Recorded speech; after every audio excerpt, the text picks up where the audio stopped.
ಆಸೀನರಾಗಬೇಕು. ದಯವಿಟ್ಟು ಯಾರು ಕೂಡ ಸಭಾಂಗಣದ ಮುಂಭಾಗದಲ್ಲಿ ನಿಲ್ಬಾರ್ದು.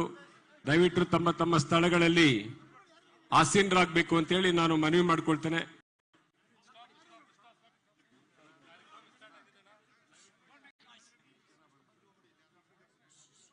ದಯವಿಟ್ಟು ತಮ್ಮ ಸ್ಥಳಗಳಲ್ಲಿ ಆಸೀನರಾಗಬೇಕು. ಈಗಾಗಲೇ ನಮ್ಮೆಲ್ಲರ ನೆಚ್ಚಿನ ನಾಯಕರಾದಂಥ ಮಾನ್ಯ ರಾಹುಲ್ ಗಾಂಧೀಜಿಯವರು ಸಭಾಂಗಣಕ್ಕೆ ಆಗಮಿಸಿದ್ದಾರೆ. ಜೊತೆಯಲ್ಲಿ ಮಾನ್ಯ ವೇಣುಗೋಪಾಲ್ ಅವರು, ಸುರ್ಜಿವಾಲಾ ಅವರು ಮತ್ತು ಪಕ್ಷದ ಅಧ್ಯಕ್ಷರಾದಂಥ ಮಾನ್ಯ ಡಿ.ಕೆ. ಶಿವಕುಮಾರ್ ಅವರು, ವಿರೋಧ ಪಕ್ಷದ ನಾಯಕರಾದಂಥ ಮಾನ್ಯ ಸಿದ್ದರಾಮಯ್ಯನವರು, ಎಲ್ಲ ಕಾಂಗ್ರೆಸ್ ಪಕ್ಷದ ಹಿರಿಯ ಮುಖಂಡರುಗಳು ಸಭಾಂಗಣದಲ್ಲಿ ಆಸೀನರಾಗಿದ್ದಾರೆ. ಕೆಲವೇ ಸಮಯದಲ್ಲಿ ಸಭೆಯನ್ನು ಪ್ರಾರಂಭ ಮಾಡ್ತೇವೆ.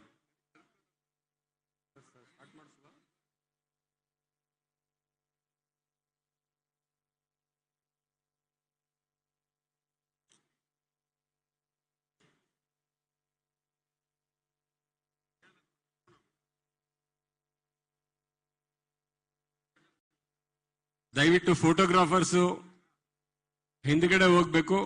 ಸಭೆ ನಡೀಲಿಕ್ಕೆ ಅವಕಾಶವನ್ನ ಮಾಡಿಕೊಡ್ಬೇಕು ಅಂತ ನಾನು ಮನವಿ ಮಾಡ್ಕೊಳ್ತೇನೆ. ದಯವಿಟ್ಟು ಮುಂಭಾಗದಲ್ಲಿ ಯಾರು ಕೂಡ ನಿಲ್ಬಾರ್ದು. ಸಭೆ ನಡೀಲಿಕ್ಕೆ ಅವಕಾಶ ಮಾಡಿಕೊಡ್ಬೇಕು. ದಯವಿಟ್ಟು ಸೆಕ್ಯೂರಿಟಿ ಅವರು ಕೂಡ ಹಿಂದ್ಗಡೆ ಬರಬೇಕು. ಸಭಾಂಗಣದ ಮುಂಭಾಗದಲ್ಲಿ ಯಾರು ಕೂಡ ನಿಲ್ಬಾರ್ದು. ದಯವಿಟ್ಟು ಅವಕಾಶ ಮಾಡಿಕೊಡ್ಬೇಕು. ಈಗ ಸಭೆ ಪ್ರಾರಂಭ ಆಗುತ್ತೆ. ನಮ್ಮ ಸೇವಾದಳದಿಂದ ಅಧ್ಯಕ್ಷರು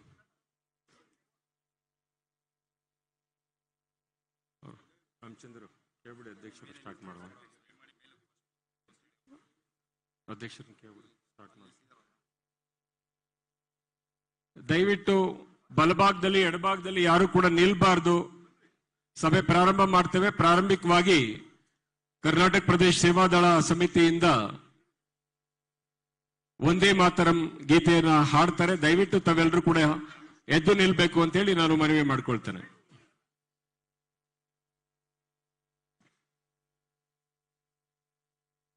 सभागृह सावधान. वंदे मातरम शुरू करेंगे. वंदे मातरम, वंदे मातरम. सुजलाम सुफलाम मलयज शीतलाम सस्य श्यामलाम मातरम. वंदे मातरम. शुभ्र ज्योत्स्ना पुलकितयामिनी फुल्कुसुमिता द्रुमदल शोभिनी सुहासिनी सुमधुर भाषिनी सुखदां वरदां मातरं. वंदे मातरं, वंदे मातरं. धन्यवाद. ಪಕ್ಷದ ಸಂಘಟನೆಯ ಹಿತದೃಷ್ಟಿಯಿಂದ, ಪಕ್ಷವನ್ನ ಬಲವರ್ಧನೆ ಹಿತದೃಷ್ಟಿಯಿಂದ ಕರ್ನಾಟಕ ಪ್ರದೇಶ ಕಾಂಗ್ರೆಸ್ ಸಮಿತಿಯಿಂದ ಈ ಸಭೆಯನ್ನ ಆಯೋಜಿಸಲಾಗಿದೆ. ಈಗ ಸ್ವಾಗತ ಭಾಷಣ ಕರ್ನಾಟಕ ಪ್ರದೇಶ ಕಾಂಗ್ರೆಸ್ ಸಮಿತಿಯ ಕಾರ್ಯಾಧ್ಯಕ್ಷರಾದಂಥ ಮಾನ್ಯ ಸಲೀಂ ಅಹಮದ್ ಅವರಿಂದ.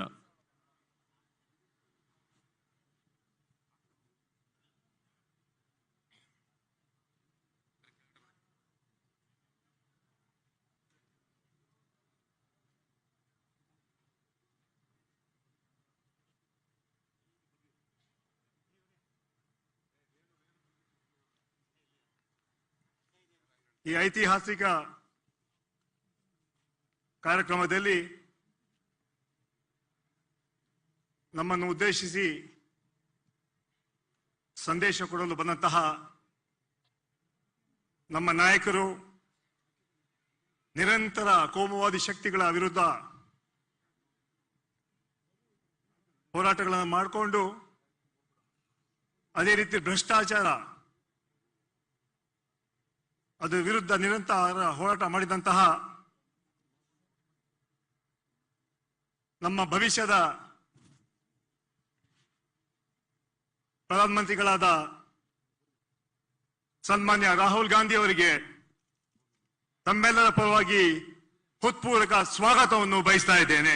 I welcome Shri Rahul Gandhiji.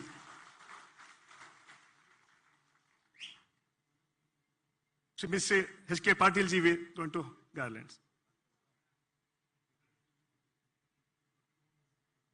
Karnataka Pradesh Congress ಸಮಿತಿಯ ಅಧ್ಯಕ್ಷರು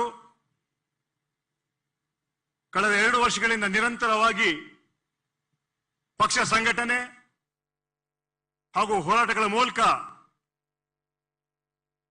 ಪಕ್ಷವನ್ನು ಕೊಟ್ಟಂತಹ ಯುವ ನಾಯಕರು ಹಾಗೂ ಪ್ರದೇಶ ಕಾಂಗ್ರೆಸ್ ಸಮಿತಿಯ ಅಧ್ಯಕ್ಷರಾದ ಸನ್ಮಾನ್ಯ ಡಿ ಕೆ ಶಿವಕುಮಾರ್ ಅವರಿಗೆ ಹಾರ್ದಿಕ ಸ್ವಾಗತವನ್ನು ಬಯಸ್ತಾ ಇದ್ದೇನೆ. ಸನ್ಮಾನ್ಯ ಶಿವರಾಜ್ ತಂಗಡಿಯವರು ಸ್ವಾಗತ.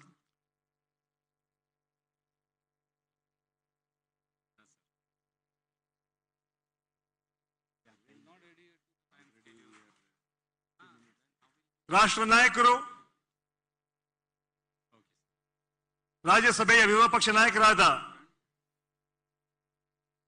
ಸನ್ಮಾನ್ಯ ಮಲ್ಲಿಕಾರ್ಜುನ್ ಖರ್ಗೆ ಸಾಹೇಬರಿಗೆ ಹಾರ್ದಿಕ ಸ್ವಾಗತವನ್ನು ಬಯಸ್ತಾ ಇದ್ದೇನೆ. ಸನ್ಮಾನ್ಯ ಈಶ್ವರ್ ಖಂಡ್ರೆ ಅವರು ಅವನ್ನ ಸ್ವಾಗತ ಮಾಡ್ತಾರೆ.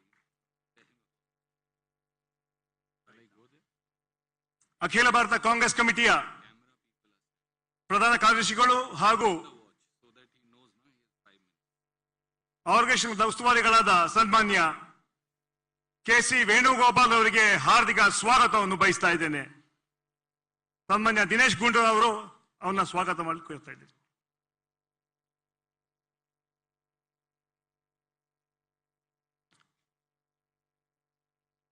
ಮಾಜಿ ಮುಖ್ಯಮಂತ್ರಿಗಳು,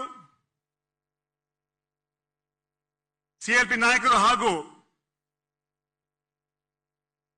ಕೆಪಿಸಿಸಿ ಜೊತೆ ನಿರಂತರವಾಗಿ ಈ ಹೋರಾಟಗಳಲ್ಲಿ ಭಾಗಿಯಾದಂತಹ ಸನ್ಮಾನ್ಯ ಸಿದ್ದರಾಮಯ್ಯ ಸಾಹೇಬರಿಗೆ ಹಾರ್ದಿಕ ಸ್ವಾಗತವನ್ನು ಬಯಸ್ತಾ ಇದ್ದೇನೆ. ಸನ್ಮಾನ್ಯ ರಾಮಲಿಂಗಾರೆಡ್ಡಿಯವರು, ಅಖಿಲ ಭಾರತ ಕಾಂಗ್ರೆಸ್ ಕಮಿಟಿಯ ಜನರಲ್ ಸೆಕ್ರೆಟರಿಗಳು, ಕರ್ನಾಟಕದ ಉಸ್ತುವಾರಿಗಳು ಹಾಗೂ ನಿರಂತರವಾಗಿ ರಾಜ್ಯದಲ್ಲಿ ಪಕ್ಷ ಸಂಘಟನೆ ಬಗ್ಗೆ ಚಿಂತನೆ ಮಾಡಿದಂತಹ ಸನ್ಮಾನ್ಯ ರಣದೀಪ್ ಸಿಂಗ್ ಸುರ್ಜೇವಾಲಾ ಅವರಿಗೆ ಹಾರ್ದಿಕ ಸ್ವಾಗತವನ್ನು ಬಯಸ್ತಾ ಇದ್ದೇನೆ. ಸತೀಶ್ ಜಾರಕಿಹೊಳಿ ಸ್ವಾಗತ ಮಾಡ್ತಾರೆ. ವಿಧಾನ ಪರಿಷತ್ತಿನ ವಿರೋಧ ಪಕ್ಷ ನಾಯಕರಾದ ಸನ್ಮಾನ್ಯ ಬಿ ಕೆ ಹರಿಪ್ರಸಾದ್ ಅವರಿಗೆ ಸ್ವಾಗತವನ್ನು ಬಯಸ್ತಾ ಇದ್ದೇನೆ. ಅದೇ ರೀತಿ ಹಿರಿಯ ಮುಖಂಡರು, ಮಾಜಿ ಕೇಂದ್ರ ಮಂತ್ರಿಗಳು, ಹಿರಿಯರಾದ ಸನ್ಮಾನ್ಯ ರಹಮಾನ್ ಖಾನ್ ಅವರಿಗೆ, ಸನ್ಮಾನ್ಯ ವೀರಪ್ಪ ಮೊಯ್ಲಿ ಅವರಿಗೆ, ಶ್ರೀಮತಿ ಮಾರ್ಗೆಟ್ ಆಳ್ವಾಯ್ ಅವರಿಗೆ, ಸನ್ಮಾನ್ಯ ಸುದರ್ಶನ್ ನಾಚಿಯಪ್ಪನ್ ಅವರಿಗೆ ಹಾರ್ದಿಕ ಸ್ವಾಗತವನ್ನು ಬಯಸ್ತಾ ಇದ್ದೇನೆ. ಮಾಜಿ ಕೆಪಿಸಿಸಿ ಅಧ್ಯಕ್ಷರು, ಮಾಜಿ ಉಪ ಮುಖ್ಯಮಂತ್ರಿಗಳಾದ ಸನ್ಮಾನ್ಯ ಡಾಕ್ಟರ್ ಜಿ ಪರಮೇಶ್ವರಿಗೆ ಸ್ವಾಗತವನ್ನು ಬಯಸ್ತಾ ಇದ್ದೇನೆ. ಅದೇ ರೀತಿ ಕಾಂಗ್ರೆಸ್ ವರ್ಕಿಂಗ್ ಕಮಿಟಿಯ ಸದಸ್ಯರು, ಉಸ್ತುವಾರಿಗಳಾದ ಸನ್ಮಾನ್ಯ ದಿನೇಶ್ ಗುಂಡೂರಾವ್ ಅವರಿಗೆ, ಎಚ್ ಕೆ ಪಾಟೀಲ್ ಅವರಿಗೆ, ಕೆ ಎಚ್ ಮುನಿಯಪ್ಪ ಅವರಿಗೂ ಹಾರ್ದಿಕ ಸ್ವಾಗತವನ್ನು ಬಯಸ್ತಾ ಇದ್ದೇನೆ. ಅದೇ ರೀತಿ ಮಾಜಿ ಕೆಪಿಸಿಸಿ ಅಧ್ಯಕ್ಷರಾದ ಸನ್ಮಾನ್ಯ ಆರ್ ವಿ ದೇಶಪಾಂಡೆ ಅವರಿಗೆ, ಸನ್ಮಾನ್ಯ ಅಲ್ಲಂ ವೀರಭದ್ರಪ್ಪ ಅವರಿಗೆ ಸ್ವಾಗತವನ್ನು ಬಯಸ್ತಾ ಇದ್ದೇನೆ. ಪ್ರಚಾರ ಸಮಿತಿಯ ಅಧ್ಯಕ್ಷರಾದ ಸನ್ಮಾನ್ಯ ಎಂ ಬಿ ಪಾಟೀಲ್ ಅವರಿಗೆ ಹಾರ್ದಿಕವಾಗಿ ಸ್ವಾಗತವನ್ನು ಬಯಸ್ತಾ ಇದ್ದೇನೆ. ಅಖಿಲ ಭಾರತ ಕಾಂಗ್ರೆಸ್ ಕಮಿಟಿಯ ಎಲ್ಲ ಪದಾಧಿಕಾರಿಗಳಿಗೆ ಸ್ವಾಗತವನ್ನು ಬಯಸ್ತಾ ರಾಷ್ಟ್ರ ಯುವ ಕಾಂಗ್ರೆಸ್ ಅಧ್ಯಕ್ಷ ಶ್ರೀನಿವಾಸ್ ಇದ್ದಾರೆ, ಅವರು ಕೂಡ ನಾನು ಸ್ವಾಗತವನ್ನು ಬಯಸಿ ನಮ್ಮ ಕೆಪಿಸಿಸಿಯ ವರ್ಕಿಂಗ್ ಪ್ರೆಸಿಡೆಂಟ್ಗಳಾದ ರಾಮಲಿಂಗಾರೆಡ್ಡಿ ಅವರಿಗೆ, ಈಶ್ವರ್ ಖಂಡ್ರೆ ಅವರಿಗೆ, ಸತೀಶ್ ಜಾರಕಿಹೊಳಿ ಅವರಿಗೆ, ಧ್ರುವ ನಾರಾಯಣ ಅವರಿಗೆ ಸ್ವಾಗತವನ್ನು ಬಯಸಿ ಈ ಕಾರ್ಯಕ್ರಮದಲ್ಲಿ ಕ್ಷಮಿಸಬೇಕು, ಸಮಯ ಇಲ್ಲ, ಎಲ್ಲ ಹೆಸರು ತಗೊಳ್ಳಿಕ್ಕೆ ಸಾಧ್ಯ ಆಗೋದಿಲ್ಲ. ಎಐಸಿಸಿ ಉಸ್ತುವಾರಿಗಳಾದ ಕುಲ್ದೀಪ್ ಶರ್ಮಾ ಅವರು ಬಂದಿದ್ದಾರೆ, ಅವರು ಕೂಡ ಸ್ವಾಗತವನ್ನು ಬಯಸ್ತಾ ಇದ್ದೀನಿ. ಅದೇ ರೀತಿ ಈ ಸಭೆಗೆ ಎಂಪಿಗಳು, ಎಂಎಲ್ಎಗಳು, ಎಂಎಲ್ಸಿಗಳು, ಮಾಜಿ ಮಂತ್ರಿಗಳು, ಮಾಜಿ ಶಾಸಕರು, 2018-19 ಚುನಾವಣೆ ನಿಂತಹ MP MLA ಕ್ಯಾಂಡಿಡೇಟ್ಗಳು, ಅದೇ ರೀತಿ ಮುಂಚೂಣಿ ಘಟಕದ ಅಧ್ಯಕ್ಷಗಳು, ಪದಾಧಿಕಾರಿಗಳು, ಫ್ರಂಟಲ್ ಆರ್ಗನೈಸೇಷನ್ ಅಧ್ಯಕ್ಷರು, ಪದಾಧಿಕಾರಿಗಳು, ಅದೇ ರೀತಿ ಎಲ್ಲ ವಿಶೇಷ ಆಹ್ವಾನಿತರು, ಅದೇ ರೀತಿ ಇಲ್ಲಿ ಬಂದಂತಹ ಎಲ್ಲ ಮಾಧ್ಯಮ ಸ್ನೇಹಿತರಿಗೆ ಸ್ವಾಗತವನ್ನು ಬಯಸ್ತಾ, ಈ ಕಾರ್ಯಕ್ರಮ ಒಂದು ಐತಿಹಾಸಿಕ ಕಾರ್ಯಕ್ರಮ. ಇಡೀ ರಾಜ್ಯ, ಇಡೀ ರಾಷ್ಟ್ರ ಗಮನಿಸ್ತಾ ಇದೆ. ಈಗಾಗಲೇ ಹಲವಾರು ವಿಚಾರಗಳಿಗೂ ಕೂಡ ಸಮಯ ಇಲ್ಲ. ಕಾಂಗ್ರೆಸ್ ಪಕ್ಷವನ್ನು ಕಟ್ಟುವಂತಹ ಏನು ಚಿಂತನೆ ಇಟ್ಕೊಂಡು ಸಾಮಾನ್ಯ ರಾಹುಲ್ ಗಾಂಧಿ ಅವರು ಹೋರಾಟ ಮಾಡ್ತಾ ಇದ್ದಾರೆ, ನಾವು ಅವರಿಗೆ ಹೆಚ್ಚು ಶಕ್ತಿ ಕೊಡುವಂತ ರೀತಿಯಲ್ಲಿ ಕೆಲಸ ಮಾಡಬೇಕಾಗಿದೆ. ಅವರ ಹೋರಾಟ ಭ್ರಷ್ಟಾಚಾರ ವಿರುದ್ಧ, ಅವರ ಹೋರಾಟ ಜಾತಿವಾದದ ವಿರುದ್ಧ, ಆ ನಿಟ್ಟಿನಲ್ಲಿ ವಿಶೇಷವಾಗಿ ಯುವಕರಿಗೆ ಹೆಚ್ಚು ಉತ್ತೇಜನ ಕೊಟ್ಟು ಪಕ್ಷವನ್ನು ಕಟ್ಟುವಂತ ಕೆಲಸ ಮಾಡ್ತಾ ಇದ್ದಾರೆ. ಇವತ್ತು ರಾಹುಲ್ ಗಾಂಧಿಯವರ ಶಕ್ತಿ ನಮಗೆ ಬೇಕಾಗಿದೆ. ಅವರ ಯಾವ ರೀತಿಯಲ್ಲಿ ದಿವಂಗತ ರಾಜೀವ್ ಗಾಂಧಿಯವರು ಯುವಕರಿಗೆ ಅವಕಾಶಗಳು ಕೊಡ್ತಾ ಇದ್ರು, ಅದೇ ರೀತಿ ಸನ್ಮಾನ್ಯ ರಾಹುಲ್ ಗಾಂಧಿಯವರು ಕೂಡ ಯುವಕರಿಗೆ ಅತ್ಯಂತ ಹೆಚ್ಚಿನ ರೀತಿಯಲ್ಲಿ ಯುವಕರಿಗೆ ಅವಕಾಶಗಳನ್ನ ಕೊಡ್ತಾ ಇದ್ದಾರೆ ಅಂತ ಮಾತನ್ನು ಹೇಳಬೇಕಾಗ್ತದೆ. ಆ ಹಿನ್ನೆಲೆ ಇವತ್ತು ಕೂಡ ಒಂದು ಸಭೆಯಲ್ಲಿ ಕೇಳಿದ್ರು, ಈ ರಾಷ್ಟ್ರದಲ್ಲಿ ಒಂದು ಏಜ್ ಇಸ್ 25 years ಅಂತ ಹೇಳುವಂತ ಮಾತನ್ನ ಈಗಾಗಲೇ ಹೇಳಿದ್ದಾರೆ. ಆ ಹಿನ್ನೆಲೆಯಲ್ಲಿ ಯುವಕರು, ವಿಶೇಷವಾಗಿ ಯುವಕರು, ಮಹಿಳೆಯರು ಅವರ ಚಿಂತನೆಗಳ ಮೇಲೆ, ಅವರ ಹೋರಾಟಕ್ಕೆ ಹೆಚ್ಚು ಬಲವನ್ನು ಕೊಟ್ಟು ನಾವು ಹೋರಾಟ ಮಾಡಬೇಕಾಗಿದೆ. ಇವತ್ತು 135 ವರ್ಷಗಳ ಇತಿಹಾಸ ಇರುವಂತ ಕಾಂಗ್ರೆಸ್ ಪಕ್ಷ ತ್ಯಾಗ ಬಲಿದಾನ ಕೂಡಿದೆ. ನಿನ್ನೆ ಮೊನ್ನೆ ಹುಟ್ಟಿದಂತ ಪಕ್ಷ ಅಲ್ಲ. ಇತಿಹಾಸ ಇದೆ, ಕಾರ್ಯಕ್ರಮ ಇದೆ, ವಿಚಾರಧಾರೆಗಳ ಚಿಂತನೆ ಇದೆ. ಮಹಾತ್ಮ ಗಾಂಧಿಯವರ ಬಲಿದಾನ, ಇಂದಿರಾ ಗಾಂಧಿಯವರ ಬಲಿದಾನ, ರಾಜೀವ್ ಗಾಂಧಿಯವರ ಬಲಿದಾನ, ಭವ್ಯ ಭಾರತ ಕಟ್ಟುವಂತ ಕನಸು ಇವತ್ತು ಶ್ರೀಮತಿ ಸೋನಿಯಾ ಗಾಂಧಿ, ರಾಹುಲ್ ಗಾಂಧಿ ಕಟ್ತಾ ಇದ್ದಾರೆ. ಆ ಹಿನ್ನೆಲೆಯಲ್ಲಿ ನಾವೆಲ್ಲ ಸೇರಿ ಕಾಂಗ್ರೆಸ್ ಪಕ್ಷವನ್ನು ಕಟ್ಟುವಂತ ಕೆಲಸ ಮಾಡೋಣ. ಇದೊಂದು ಇತಿಹಾಸ. ಸಾಮಾನ್ಯ DK ಶಿವಕುಮಾರ್ ನಾಯಕತ್ವದಲ್ಲಿ ಎಲ್ಲ ಹಿರಿಯ ಮುಖಂಡರ ನಾಯಕತ್ವ ದಾಖಲೆ ಮಾಡಿದೆ.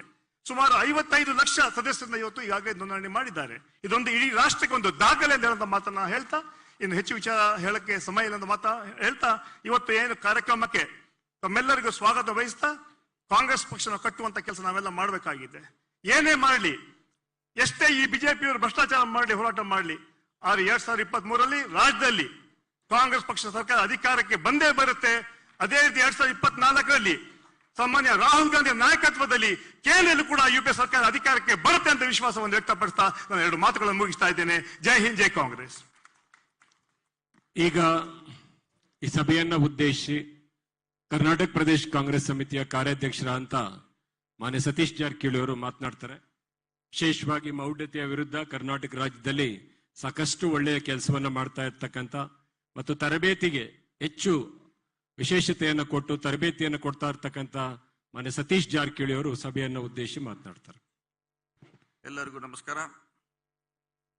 ಈ ಸಭೆಯಲ್ಲಿ ಉಪಸ್ಥಿತರಂತ ನಮ್ಮೆಲ್ಲರ ರಾಷ್ಟ್ರೀಯ ನಾಯಕರಾದ ರಾಹುಲ್ ಜಿ ಅವರೇ, ನಮ್ಮ KPCC ಅಧ್ಯಕ್ಷರಾದ ಶಿವಕುಮಾರ್ ಜಿ ಅವರೇ, CLP ನಾಯಕರಾದ ಸಿದ್ದರಾಮಯ್ಯನವರವರೇ, ಹಿರಿಯ ನಾಯಕರಾದ ಖರ್ಗೆ ಜಿ ಅವರೇ, ವೇದಿಕೆ ಮೇಲಿರುವ ಎಲ್ಲ ಶಾಸಕರೇ, ಮಾಜಿ ಶಾಸಕರೇ, ನಮ್ಮ ಪಕ್ಷದ ಯಾವತ್ತು ಕಾರ್ಯಕರ್ತರೇ, ಇವತ್ತಿನ ದಿವಸ ಕಾಂಗ್ರೆಸ್ ಪಕ್ಷ ತಳಮಟ್ಟದಿಂದ ಕಟ್ಟುವುದು ಬಹಳ ಅವಶ್ಯಕತೆ ಅಂತ ನನ್ನ ಅನಿಸಿಕೆ. ಬಹುಶಃ ಎಲ್ಲ ಕಾರ್ಯಕರ್ತರ ಅಭಿಪ್ರಾಯ ಕೂಡ ಆಗಿದೆ. ಇನ್ನೇನು 1 ವರ್ಷಗಳಲ್ಲಿ ಕರ್ನಾಟಕ ಚುನಾವಣೆ ಬರ್ತಾ ಇದೆ. ಆ ಚುನಾವಣೆಗೆ ನಾವು ಈಗಿಂದಲೇ ಪ್ರಾರಂಭ ಮಾಡಿದ್ರೆ ಬಹುಶಃ ಒಳ್ಳೆಯದು. ಆ ನಿಟ್ಟಿನಲ್ಲಿ ನಮ್ಮ ಪಕ್ಷ ಹೆಜ್ಜೆ ಆಗ್ಬೇಕಂತ ನನ್ನ ಅಭಿಪ್ರಾಯ. ಜೊತೆಗೆ ಪಕ್ಷದಲ್ಲಿ 3ನೇ ಮತ್ತು 4ನೇ ಹಂತದ ನಾಯಕರ ನಿರ್ಮಾಣ ಮಾಡೋದು ಬಹಳ ಅವಶ್ಯಕತೆ ಇದೆ ಪಕ್ಷಕ್ಕೆ. ಪಕ್ಷ ಆ ನಿಟ್ಟಿನಲ್ಲಿ ಕೂಡ ಗಂಭೀರವಾದ ಚಿಂತನೆ ಮಾಡಬೇಕು. ಆ ನಾಯಕರ ಅವಶ್ಯಕತೆ ಕೂಡ ಪಕ್ಷಕ್ಕಿದೆ. ಜೊತೆಗೆ ಸಲೀಂ ಅವರು ಹೇಳಿದಂಗೆ ಯೂತ್ಗೆ ನಾವು ಹೆಚ್ಚು ಪ್ರಾಮುಖ್ಯತೆ ಕೊಡಬೇಕು, ಅವ್ರನ್ನು ಕೂಡ ಬೆಳೆಸುವಂತ ಪ್ರಯತ್ನ ಆಗ್ಬೇಕಂತ ಇವತ್ತು ಎಲ್ಲರ ಅಭಿಪ್ರಾಯ ಆಗಿದೆ. ಮತ್ತು ಒಳ್ಳೊಳ್ಳೆ ವರ್ಕರ್ನ ನಾವು ಐಡೆಂಟಿಫೈ ಮಾಡಬೇಕಾಗಿದೆ, ಅವ್ರು ಗುರುತಿಸಬೇಕಾಗಿದೆ. ಅಂಥವ್ರು ಕೂಡ ಇವತ್ತು ಬಹಳ ಅವಶ್ಯಕತೆ. ಆ ನಿಟ್ಟಿನಲ್ಲಿ ಕೂಡ ಪಕ್ಷ ಚಿಂತನೆ ಮಾಡೋದು ಬಹಳ ಅವಶ್ಯಕತೆ ಇದೆ ಅನ್ನೋ ಮಾತನ್ನ ಈ ಸಂದರ್ಭದಲ್ಲಿ ಹೇಳುತ್ತಾ, ಮತ್ತು ನಮ್ಮಿಂದ ಯಾರು ದೂರ ಹೋಗಿದ್ದಾರೆ ಪಕ್ಷ ಬಿಟ್ಟು ಅವರನ್ನ ಸೆಳೆಯುವಂತ ಪ್ರಯತ್ನ ನಮ್ಮ ಪಕ್ಷ ಮುಂದಿನ 1 ವರ್ಷಗಳಲ್ಲಿ ಮಾಡಬೇಕಂತ ನನ್ನ ಅಭಿಪ್ರಾಯ.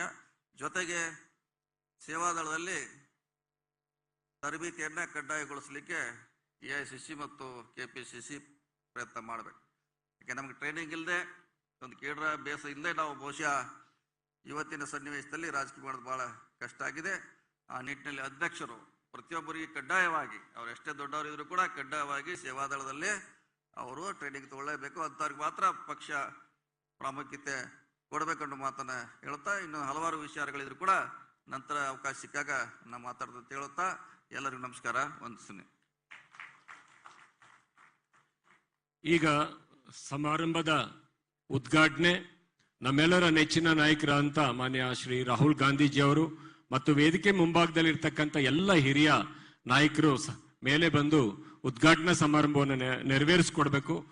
ನಾನು ದಯವಿಟ್ಟು ಎಲ್ಲರಲ್ಲೂ ಕೂಡ ಮನವಿ ಮಾಡ್ತೇನೆ. ಜ್ಯೋತಿಯನ್ನ ಬೆಳಗುವುದರ ಮೂಲಕ ಸಭೆಯನ್ನ ಉದ್ಘಾಟನೆ ಮಾಡಬೇಕು ಅಂತ ಹೇಳಿ ನಾನು ಮನವಿ ಮಾಡ್ಕೊಳ್ತೇನೆ.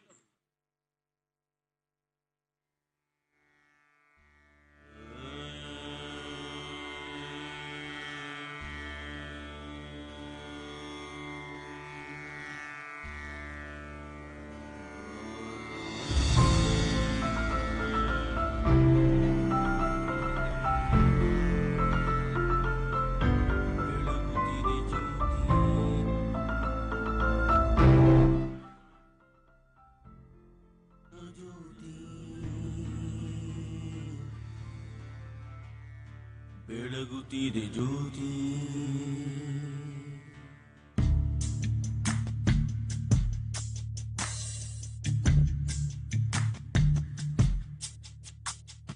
ಬೆಳಗುತ್ತಿದೆ ಜ್ಯೋತಿ, ಕಾಂಗ್ರೆಸ್ನ ಜ್ಯೋತಿ, ಬೆಳಗುತ್ತಿದೆ ಜ್ಯೋತಿ, ಭರವಸೆಯ ಜ್ಯೋತಿ, ಚೇತನ ತುಂಬುವ ಜ್ಯೋತಿ, ನವಚೇತನವ ತುಂಬುವ ಜ್ಯೋತಿ, ಬೆಳಗುತ್ತಿದೆ ಕಾಂಗ್ರೆಸ್ನ ಜ್ಯೋತಿ, ಸಮತೆಯ ಸಾರುವ ಜ್ಯೋತಿ.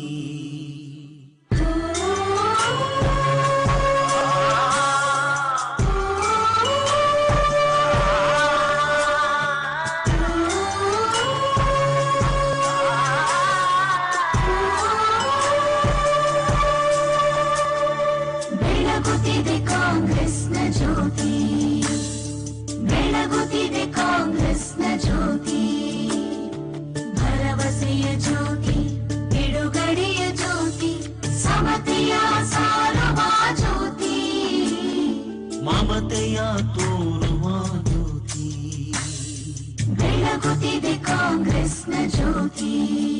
ಅಮರಿದ ಎದೆಯಲಿ ಜೀವಗಳೇ ಮರುಕಳಿಸಲಿ, ಮೌಢ್ಯವ ಅಳಿಸುವ, ವಿಜ್ಞಾನವ ಬೆಳೆಸುವ, ಜಾತಿ ಮತಗಳ ಅಳಿಸುವ, ಮಾನವತೆ ಮೆರೆಸುವ,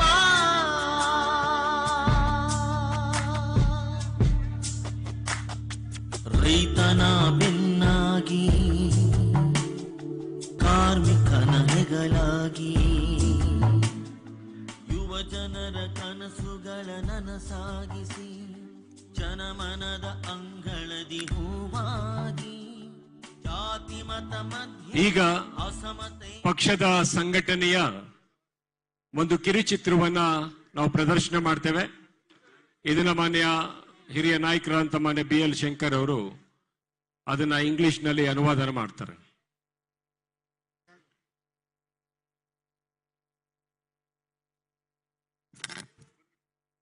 ಎಲ್ರಿಗೂ ನಮಸ್ಕಾರ.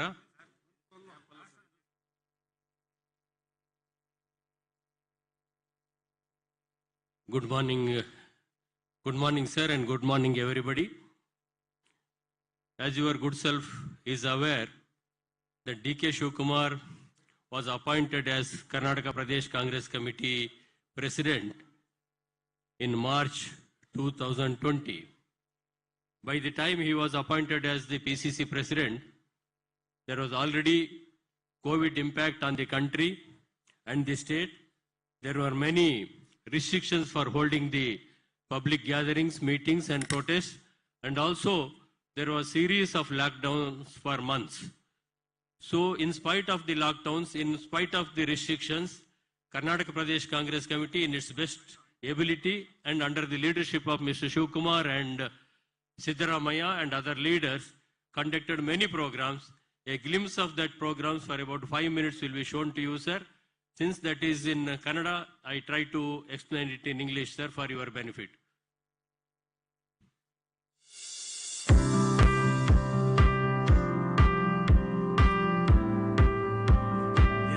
This is Mr. Shivkumar taking over as the KPCC president.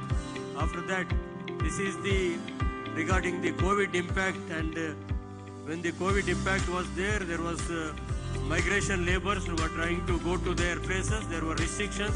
So Shivkumar offered 1 crore rupees on behalf of the Congress party and sent then government came forward to send the migration laborers to their places. More than 1 crore kits were distributed to the needy people in the rural areas and urban areas where unemployed laborers were there and shops were shut down. And Shivkumar and other leaders traveled across the state and they tried to distribute the kits for more than 1 crore people. CLP leader was also there, other leaders was there. Almost all the MLAs and the candidates who contested the elections, they gave the kits. More than 300 ambulances were pressed into service for the needy people on behalf of the Karnataka Pradesh Congress Committee, and many places the food was served to the people. There are 2 unique programs that was conducted. One was Arogya Hasta and another was Sahaya Hasta. Arogya Hasta was a program where the people were diagnosed and tested for COVID, and Sahaya Hasta was the program where the people were given medical kits for their to combat the COVID situation. A unique program of Nayaki program was launched by Karnataka Pradesh Congress Committee to empower the women, and also there was some backward class meetings and ಸ್ವಲ್ಪ ನಿಧಾನಕ್ಕೆ ಓಡಿಸ್ರಿ 100 kilometers ಓಡಿಸ್ತಿದ್ದೀರಲ್ಲ. So there were many programs regarding empowering the women and empowering the backward class people. There are many meetings were conducted by the KPCC. And when the farmers were in distress, the huge farmers rally was held in Bangalore. It was a huge success. Almost all the leaders participated and farmers were given support and strength to fight the policies of the union government which enacted the farm laws by way of ordinances. There was also a meeting of many senior leaders, and there was a division level meetings in all the divisions. Shivamogga, there was a farmers rally which was a huge success against corruption. This is the last program, which was a Padayatra of more than 130 kilometers from Mekedati to Bangalore. More than 1 lakh of people participated in this Padayatra in 2 phases. First phase was for 5 days and second phase was for 5 days. DK Shivkumar, Siddaramaiah and all the other MLAs and leaders walked from there. It is regarding ascertain and to see that the Kaveri river water which goes west into the sea in Tamil Nadu is used for the benefit of Bangalore for drinking water purpose. And this was a very huge success. This was the program conducted under the auspices of KPCC. And this is the Kaveri river where the dam proposed to be constructed. This was the starting of the Padayatra in Mekedatu, where the Swamijis also participated, many celebrities participated apart from Congress leaders.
This is the second phase of Padayatra in Bangalore city, sir. It was for 5 days.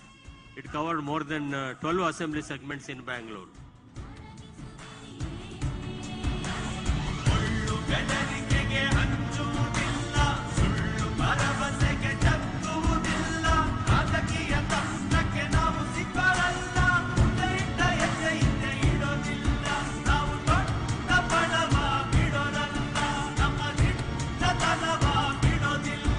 This is the public rally conclusion of the Padayatra in Bangalore's National College ground.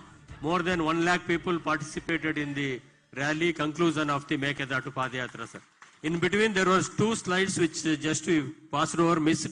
One was that we won 2 by-elections to the Karnataka Assembly and which was fought by Congress party. And there was important thing was when the MLC elections was held from local body elections, local body constituencies to the Legislative Council, Congress secured 48% of the votes of the elected members and BJP secured 41% of the elected members. This is the programs of last 2 years under the auspices of Karnataka Pradesh Congress Committee. I compliment the President and its working President, CLP leader and its colleagues for their support. Thank you, sir. ಈಗ ಸಭೆಯನ್ನು ಉದ್ದೇಶಿಸಿ Karnataka Pradesh Congress ಸಮಿತಿಯ ಅಧ್ಯಕ್ಷರಾದಂಥ ಮಾನ್ಯ ಡಿ.ಕೆ. ಶಿವಕುಮಾರ್ ಅವರು ಸಭೆಯನ್ನು ಉದ್ದೇಶಿಸಿ ಮಾತನಾಡಬೇಕು ಅಂತ ಹೇಳಿ ನಾನು ಅವರಲ್ಲಿ ಮನವಿ ಮಾಡಿಕೊಳ್ತೇನೆ.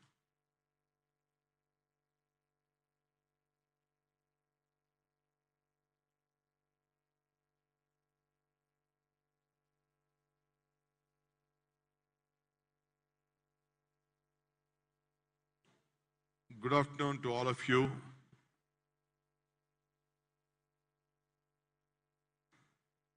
My leader, whom the country is looking forward, Mr. Rahul ji, Karge Saab, Siddaramaiah Saab, Venugopal Saab, Surjiwala Saab, Moili Saab, Hari Prasad, the working committee members, Mr. H.K. Patil, Mr. Gundu Rao, M.B. Patil, Maritalaji, Deshpande, Rahman Kanji, Muniapaji, and all my working presidents and all the senior leaders who have come here. I thank my leader, Srimati Sonia Gandhi, Rahul Gandhi, and Priyanka Gandhi for appointing me as a Congress president of Karnataka and giving an immense strength to serve the people of Karnataka Congress party. So I think the confidence whatever the Congress party has imposed when Mr. Venugopal ji was the in-charge General Secretary, I think whatever we have done all these days from the past 2 years, only D.K. Shivakumar could not do anything. It is all of you have joined together, all of you have worked together. We are on the path to progress. Today, Rahulji Saab, I am not sitting alone here. About 500 leaders are sitting here. But 70,000 workers, young workers who went to the streets, houses to enroll 60 lakh members are watching this event. So I would like to welcome all of them. All of you could see us? Ellaru nodta idira, kai etti namaskara. I think all of them are lifting their hands. They are telling namaskara. All of them are looking. So all these 70,000 who have been going to the streets, they are all participating in this great event. So I thank ಎಲ್ಲರಿಗೂ ಕೂಡ ನಿಮ್ಗೆಲ್ಲರೂ ಕೂಡ ನಾನು ನಮಸ್ಕಾರ ಹೇಳಲಿಕ್ಕೆ ನಾನು ಬಯಸ್ತಾ ಇದ್ದೇನೆ. 70,000 ಜನ ನೀವು ವಾಚ್ ಮಾಡಿ. Apart from this, direct relay is going on our social media sector. That is a different issue. But you have been collected in the Zoom. So ನಿಮ್ಮೆಲ್ಲರೂ ಕೂಡ ನಾನು ಈ ಸಂದರ್ಭದಲ್ಲಿ ನಾನು ನಮಸ್ಕಾರ ಹೇಳಲಿಕ್ಕೆ ನಾನು ಬಯಸ್ತಾ ಇದ್ದೀನಿ. ಎಲ್ಲ ಒಳ್ಳೆ ಕೆಲಸ ಮಾಡ್ತಾ ಇದ್ದೀರಿ. Sir, today a great day. Yesterday you have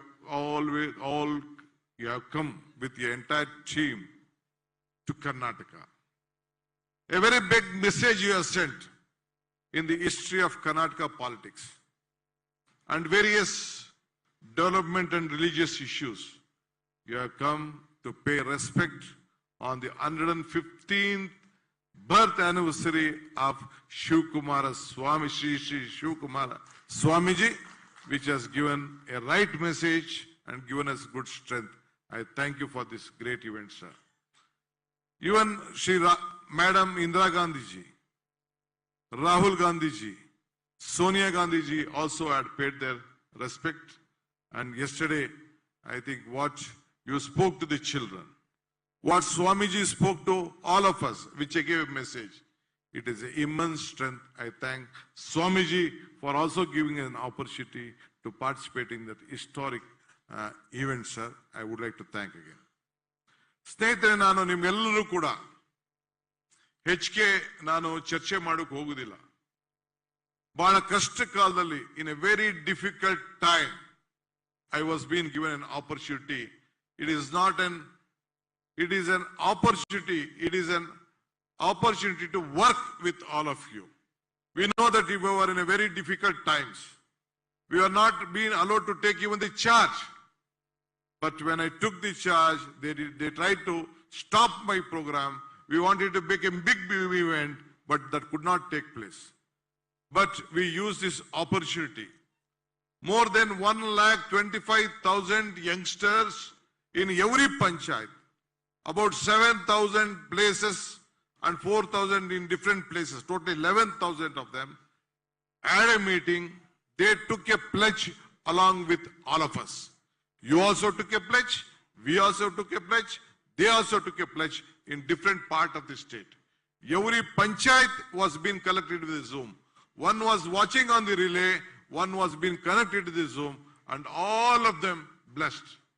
If any success story, what we are looking at is only with the cooperation of our party cadres.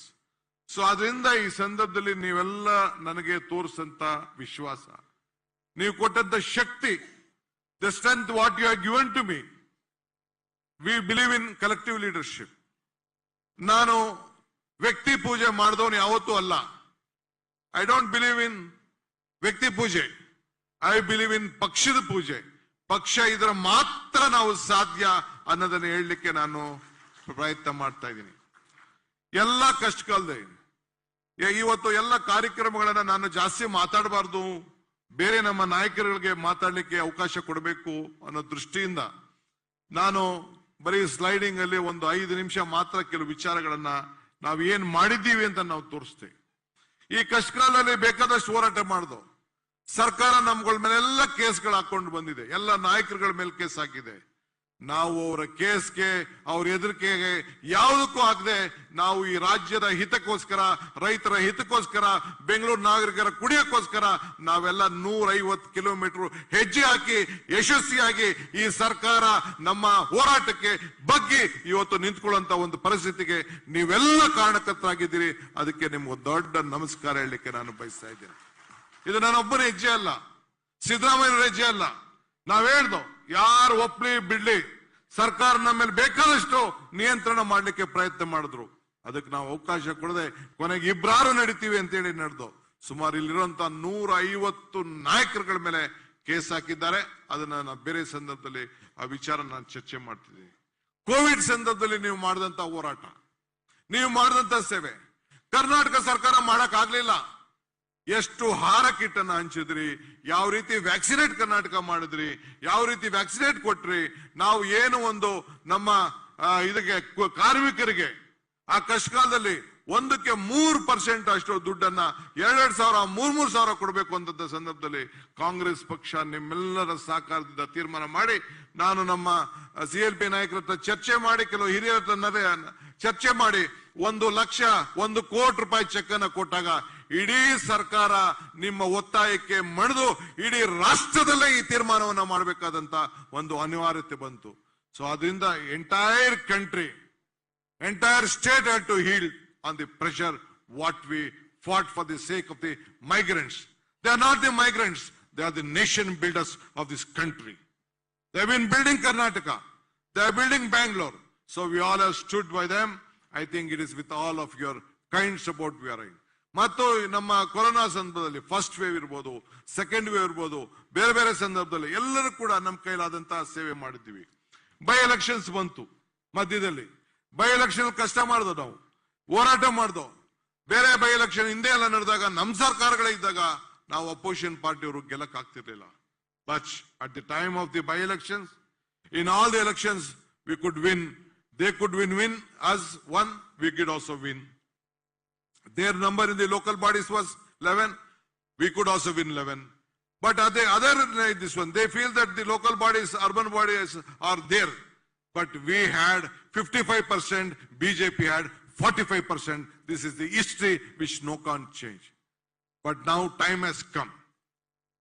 Rahulji, I would like to assure you, you have given me a responsibility. It is my bound duty as a congressman, as a loyal student leader. It is Rajuji, when I was a final year degree, who asked me to contest against Devegowda. I know the commitment what he had on the youth of Karnataka. How many leaders here have been built from the student and youth movement? This is what I believe in it. A leader is one to create leaders, not followers.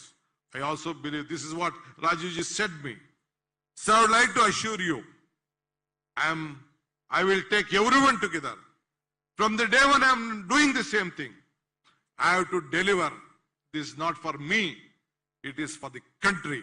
The country has to be open through Karnataka. This is what we would like to do. Whatever you decide, whatever the ACC decides, whatever Madam decides, I am ready to bow my head. My earnest duty with all of you. I want the support of all the youngsters. Today, Rahulji was having a meeting with all of us. The year 18 to 29, it is 62% of the votes. We have to look at them. My age, I am already 40 years head of that politics. Mr. Kargeji is here since 72, 50 years. Siddaramaiah is little bit 5 years ahead of me. We have to look at the generation gap. What is it with us? We have to inspire with us. First, our party has to come. There are a lot of opportunities, lot of issues. Let us share. Without sharing and caring, it is not possible. I have assured you on the day of my oath taking, when you called me over telephone, when Venugopal ji gave, joining together is the beginning. Working together is the progress. Thinking together is the progress. Working together is the success. I am sure all of us will work together.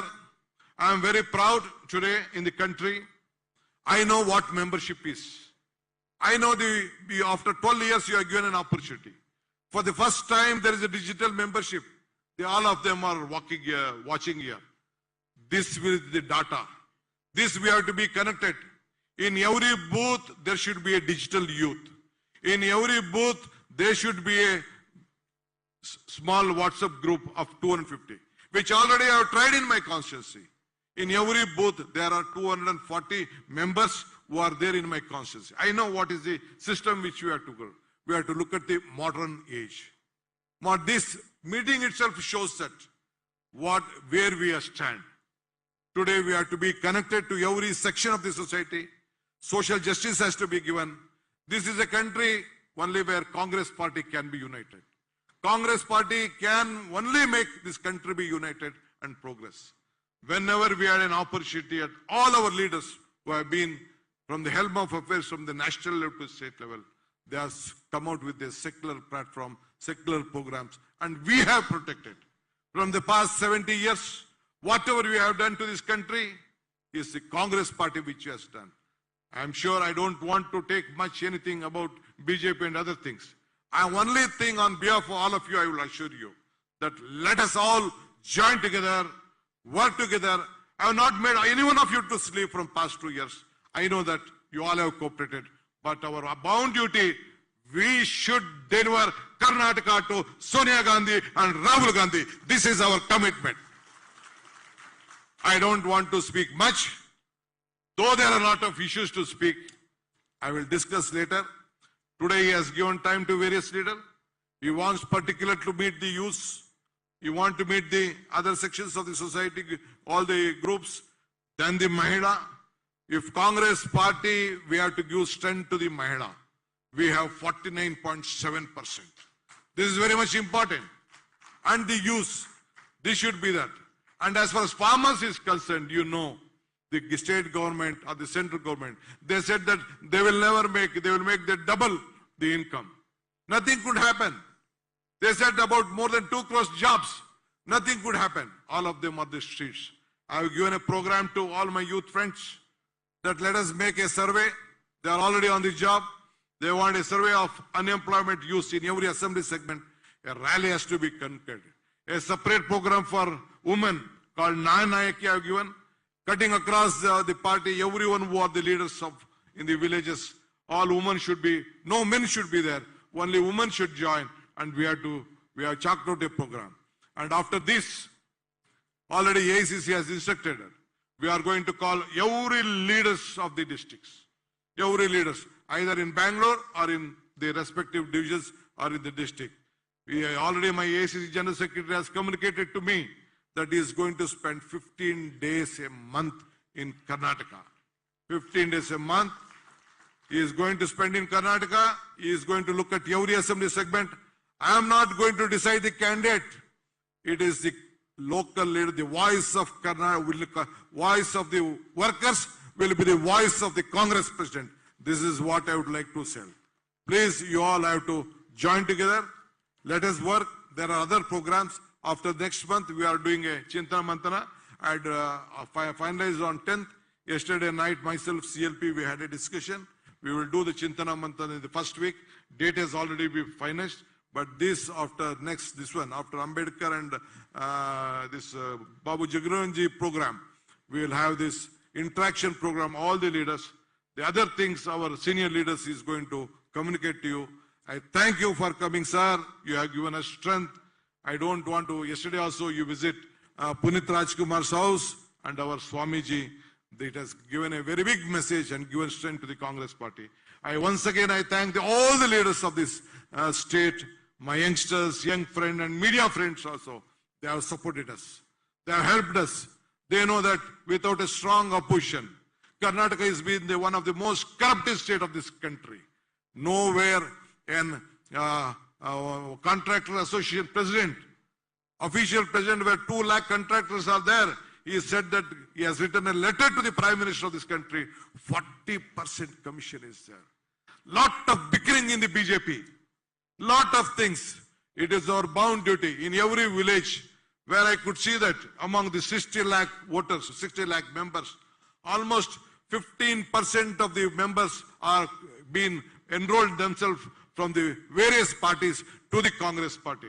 I welcome all of them for the Congress party. They feel that the future lies only with the Congress party, and let us all assure them that we will develop a very good governance and the leadership of Shri Rahul ji and Sonia ji. Thank you, sir. I thank once again to all of you. Namaskar. ಈಗ ದಯವಿಟ್ಟು ಮುಂದೆ ಮಾತನಾಡ್ತಕ್ಕಂಥವರಲ್ಲಿ ಮನವಿ, ರಾಹುಲ್ ಗಾಂಧೀಜಿಯವರ ಹೆಸರನ್ನ ಹೇಳಿ ಮತ್ತೆ ಎಲ್ಲರ ಹೆಸರು ಹೇಳೋ ಅವಶ್ಯಕತೆ ಇಲ್ಲ. ದಯವಿಟ್ಟು ಮುಂದೆ ಮಾತನಾಡ್ತಕ್ಕಂಥವ್ರು ವಿಧಾನ ಪರಿಷತ್ನ ವಿರೋಧ ಪಕ್ಷದ ನಾಯಕರಂತ ಮಾನ್ಯ ಹರಿಪ್ರಸಾದ್ ಅವರು ಮಾತನಾಡಬೇಕು. ಮತ್ತು ವಿಶೇಷವಾಗಿ ಅವರು ವಿದ್ಯಾರ್ಥಿ ನಾಯಕರಾಗಿ, ಯುವ ಕಾಂಗ್ರೆಸ್ನ ನಾಯಕರಾಗಿ, ಸೇವಾದಳದ ರಾಜ್ಯ ಅಧ್ಯಕ್ಷರಾಗಿ, ಅಖಿಲ ಭಾರತ ಕಾಂಗ್ರೆಸ್ ಪಕ್ಷದ ಪ್ರಧಾನ ಕಾರ್ಯದರ್ಶಿಗಳಾಗಿ, ರಾಜ್ಯಸಭಾ ಸದಸ್ಯರಾಗಿ ಸುದೀರ್ಘ ಅನುಭವ ಉಳ್ಳಂತ ಒಬ್ಬ ರಾಜಕಾರಣಿ. ಅವರು ತಮ್ಮನ್ನ ಉದ್ದೇಶಿಸಿ ಮಾತನಾಡಬೇಕು ಅಂತೇಳಿ ನಾನು ಮನವಿ ಮಾಡ್ಕೊಳ್ತೇನೆ. ಎಲ್ರಿಗೂ ನಮಸ್ಕಾರ. Respected Rahul G, people are waiting for your message. In between, they have asked me to speak. You have come to Karnataka at a crucial time where Bharatiya Janata Party is ruling the state. They have no agenda other than the communal agenda. I have been associated with you for a long. In the recent past, you have made 2 very important speeches. One at Rajasthan, you have clearly spoke on the ideology of the Congress party. where you have said there is a difference between Hindutva and Hinduism. This is the fact, and that we have to take it down to the ground level. The other speech, very aggressive speech in the Lok Sabha, where you have questioned Mr. Modi and his government on their governance. As rightly pointed out by Mr. President, PCC President, the country is full of majority of youngsters. Almost 65% of the population is below 40 years, 45 years. I would like to take back to one of the famous phrase, where in life 10 to 20 is a childhood, 20 to 40 is a learning stage, and 40 to 60 is earning stage. Well, we have to recruit younger elements, because I have come through Sevadal, NSUI, Youth Congress and the INTUC. We have to open up the gates for youngsters. Before they enter the mainstream, they have to be properly guided about the history of the Congress party and a little bit about the ideology of the Congress party. Now, the people who are up against the Congress party, who are bringing the communal agenda in front of us, they were against us even during the freedom struggle. They never participated in any of the freedom movement. Now the same forces are ruling the country and trying to scuttle whatever the achievements, development we had made. When they speak on communal agenda, we will have to speak on our own agenda, where the Congress party has given democracy to this country. The Congress party has given constitution to this country. The Congress party has empowered the weaker section of this country through the constitution. The rights of the people have to be highlighted. A kind of awareness has to be created. Rahulji, I would like to remind you, we had built a training center at Nasu Hardikar's Samadhi in Gatapurba. It took almost 13 years for me to inaugurate that building, because there was no interest shown from any quarters except Sonia ji and you. You said that you are willing to come to that place. Almost 13 years. Then I got fed up because of COVID. Mr. Shivkumar and Siddaramaiah came and we started our program, but it's officially not inaugurated. And we have been trying to get this subject syllabus for our own youngsters. Unless it is not a police or a military discipline when we train them or have a conference. It is a political discipline where they have to learn at least the freedom history of the freedom struggle, so that they can confront with the RSS and the BJP. BJP is not at all our enemy. Our greatest enemy of this country is RSS, and whoever who is the enemy of this country should be the enemy of the Congress party. To fight RSS, our youngsters should be ideologically equipped. Ideology of the secularism, ideology of Mahatma Gandhi, where Sarva Dharma Samabhav. With these words, I think you are taking a right step. It is for us, people who are in the helm of affairs, to take this down to the stream. So once again, sir, I would like to thank All India Congress Committee, Sonia ji, and your good self for giving me the opportunity to serve as the opposition leader in the council. Whatever the best way we can fight the BJP, we will fight till the death. With this word, I thank you one and all for giving this opportunity. Thank you. Jai Hind. बहुत बहुत शुक्रिया हरिप्रसाद जी। बहुत देर से सब साथी राहुल जी को सुनने के लिए बैठे हैं। मैंने वेणुगोपाल जी से भी प्रार्थना की है कि वेणुगोपाल जी और मैं आपसे हमेशा बात करते रहते हैं, इसलिए अब सीधे मैं प्रार्थना करूंगा आदरणीय एमबी पाटिल जी से कि वो अपनी बात कहेंगे। और मैं ये भी दरख्वास्त करूंगा कि अगर हम सब 5 मिनट में अपनी बात खत्म करेंगे तो राहुल जी लंबे समय तक अपनी बात कह सके।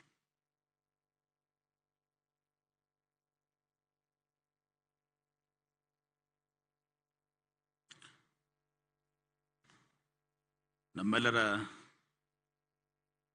ನೆಚ್ಚಿನ ನಾಯಕರು,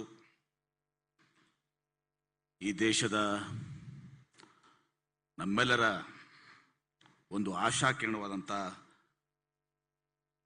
ಸನ್ಮಾನ್ಯ ಶ್ರೀ ರಾಹುಲ್ ಗಾಂಧೀಜಿಯವರೇ, ಹಿರಿಯರಾದಂಥ ಮಲ್ಲಿಕಾರ್ಜುನ್ ಖರ್ಗೆ ಸಾಹೇಬ್ರೆ,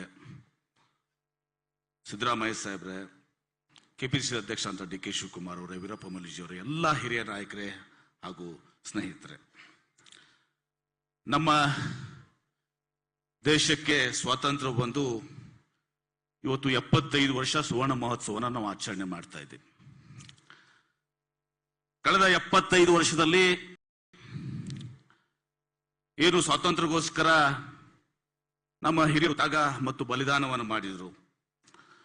ನಮ್ಮ ಕಾಂಗ್ರೆಸ್ನ ಎಲ್ಲ ನಾಯಕರು, ಪಂಡಿತ್ ಜವಾಹರ್ಲಾಲ್ ನೆಹರು ಹಿಡ್ಕೊಂಡು ಮನಮೋಹನ್ ಸಿಂಗ್ ಅವರಿಗೆ, ಇಂದಿರಾ ಗಾಂಧೀಜಿಯವರು, ರಾಹುಲ್ ಗಾಂಧೀಜಿಯವರು, ನರಸಿಂಹರಾವ್ ಅವರು, ಲಾಲ್ ಬಹದ್ದೂರ್ ಶಾಸ್ತ್ರಿ ಅವರು ಏನು ಸ್ವಾತಂತ್ರ್ಯದ ನಂತರ ಈ ದೇಶವನ್ನ ಕಟ್ಟುವಂತ ಕೆಲಸ ಮಾಡಿದರು. ಇವತ್ತು ಅಣೆಕಟ್ಟುಗಳಿರ್ಬೋದು, ದೊಡ್ಡ ದೊಡ್ಡ ಕಾರ್ಖಾನೆಗಳಿರ್ಬೋದು, ಉದಾಹರಣೆಗಾಗಿ ಇಲ್ಲಿ BEL, HAL, ಇನ್ನು ಅನೇಕ ಈ ರಾಷ್ಟ್ರದಲ್ಲಿ ಇವತ್ತೊಂದು ಸಹ ಉದ್ಯಮಿಗಳನ್ನು ಸ್ಥಾಪನೆ ಮಾಡಿದ್ರು. ಅದ್ರ ಜೊತೆಗೆ ಉನ್ನತ ಶಿಕ್ಷಣ ಸಂಸ್ಥೆಗಳ ಜೊತೆಗೆ ಹಳ್ಳಿಗಳಿಗೂ ಕೂಡ ಇವತ್ತು ಪ್ರಾಥಮಿಕ ಶಿಕ್ಷಣ, ಕುಡಿಯುವ ನೀರು, ನೀರಾವರಿ, ಹೀಗೆ ಅನೇಕ ಕಾರ್ಯಕ್ರಮಗಳನ್ನ, ಅನ್ನ ಮತ್ತು ಆಶ್ರಯ ಕೊಡುವಂತಹ ಕೆಲಸವನ್ನು ಕೂಡ ಇವತ್ತು ಸಹ ಮಾಡಿದ್ದಾರೆ. ಕಳೆದ 70 ವರ್ಷದಲ್ಲಿ ಈ ದೇಶವನ್ನ ಕಟ್ಟುವಂತ ಕೆಲಸ ಇವತ್ತು ಸಹ ನಮ್ಮ ಕಾಂಗ್ರೆಸ್ ಪಕ್ಷ, ನಮ್ಮ ಕಾಂಗ್ರೆಸ್ ಪಕ್ಷದ ಎಲ್ಲ ನಾಯಕರು, ಹಿರಿಯರು ಕೂಡ ಮಾಡಿರುವಂತಹದ್ದು. ಅದು ಪ್ರಧಾನಮಂತ್ರಿಗಳು ಮತ್ತು ರಾಜ್ಯದಲ್ಲಿ ನಮ್ಮೆಲ್ಲ ಮುಖ್ಯಮಂತ್ರಿಗಳು. ಈಗ ಸಂದರ್ಭ ಬಂದಿದೆ, ಈ 75 ವರ್ಷದಲ್ಲಿ ಈ ದೇಶ ಏನು ನಮ್ಮ ಹಿರಿಯರ ಕಟ್ಟಿದಂತ ದೇಶ, ರಾಷ್ಟ್ರಕವಿ ಕುವೆಂಪು ಅವರು ಹೇಳಿದಂಗೆ ಸರ್ವ ಜನಾಂಗದ ಶಾಂತಿಯ ತೋಟವಾಗಿತ್ತು ಈ ದೇಶ ಮತ್ತು ಈ ರಾಜ್ಯ. ಈಗ ಈ ಬಿಜೆಪಿ ಮತ್ತು RSS ನವರು ಈ ಶಾಂತಿಯನ್ನ ಕೆದಕುವ ಮೂಲಕ, ನಮ್ಮ ಸಂವಿಧಾನಕ್ಕೆ ಧಕ್ಕೆ ತರುವಂತ ಕೆಲಸಗಳನ್ನು ಮಾಡುವ ಮೂಲಕ ಇವತ್ತು ಅಪಚಾರವನ್ನು ಮಾಡ್ತಿರುವಂತಹ ಸಂದರ್ಭದಲ್ಲಿ ಈ ರಾಜ್ಯದಲ್ಲಿ ಕೂಡ ಈ ಕೋಮು ಭಾವನೆಯನ್ನ ಕೆದಕುವ ಮೂಲಕ, ಯಾಕೆ ನಾವು ಕಾಂಗ್ರೆಸ್ ಪಕ್ಷದವರು ಬದುಕನ್ನ ಕಟ್ಟಿರುವಂತದ್ದು, ಇವರು ಭಾವನೆಗಳನ್ನ ಕೆರಳುವಂತಹ ಕೆಲಸವನ್ನು ಮಾಡಿ ಇವತ್ತು ಒಂದು ವಾತಾವರಣವನ್ನು ಸೃಷ್ಟಿ ಮಾಡಿದ್ದಾರೆ. ಈ ಸಂದರ್ಭದಲ್ಲಿ ನಾವೆಲ್ಲರೂ ಕೂಡ ನಮ್ಮ ನೆಚ್ಚಿನ ನಾಯಕರಂತ ರಾಹುಲ್ ಗಾಂಧೀಜಿಯವರ ಮಾತುಗಳನ್ನ ಕೇಳಬೇಕಾಗಿದ್ದರಿಂದ, ಮತ್ತು ಮೊನ್ನೆ ನಾನು ಶ್ರೀಮತಿ ಸೋನಿಯಾ ಗಾಂಧಿಯವರು, ಶ್ರೀ ರಾಹುಲ್ ಗಾಂಧಿಯವರು, ಶ್ರೀ KC ವೇಣುಗೋಪಾಲ್ ಜಿ ಅವರು, ಶ್ರೀ ಸುರ್ಜೇವಾಲಾ ಅವರು, ಸಿದ್ದರಾಮಯ್ಯ ಸಾಹೇಬರು, ಖರ್ಗೆ ಸಾಹೇಬರು, ಮೊಯ್ಲಿ ಸಾಹೇಬರು, ಡಿ ಕೆ ಶಿವಕುಮಾರ್ ಅವರು ಎಲ್ಲರೂ ಕೂಡ ನನ್ನನ್ನ ಕೆಪಿಸಿಸಿಯ ಪ್ರಚಾರ ಸಮಿತಿಯ ಅಧ್ಯಕ್ಷನಾಗಿ ಮಾಡಿ ಒಂದು ಜವಾಬ್ದಾರಿಯನ್ನು ಕೊಟ್ಟಿದ್ದಾರೆ. Sir, you have given me an opportunity to serve as the chairman of the campaign committee. So we had a function a few days ago and I have addressed the people under set agenda. I will take all the seniors' advice and also the young leaders' advice and have an action plan, and we will take the programs and what Congress has done in the last 70 years in the nation, the building of the nation, and what the communal BJP is trying to destroy our society. We will take it to the last person of this state, to every booth with the pracharaks over there, and I'll come to your good self also and explain, and I take your advice and we move forward, sir. I again thank you for giving me an opportunity as campaign committee chairman, and I had a big function a few days ago. All the people, all our legislators, ex-legislators, and every senior leaders were present in the course. We had a very meaningful program a few days ago, sir, and I'll take everybody along, work with everybody, and see that the Congress comes to power in 2023. Thank you, sir. ಈಗ ನಮ್ಮೆಲ್ಲರ ನೆಚ್ಚಿನ ನಾಯಕರು, ರಾಜ್ಯಸಭೆಯ ವಿರೋಧ ಪಕ್ಷದ ನಾಯಕರಾದಂತ ಮಾನ್ಯ ಮಲ್ಲಿಕಾರ್ಜುನ್ ಖರ್ಗೆ ಸಾಹೇಬರು ಸಭೆಯನ್ನ ಉದ್ದೇಶಿ ಮಾತನಾಡ್ತಾರೆ.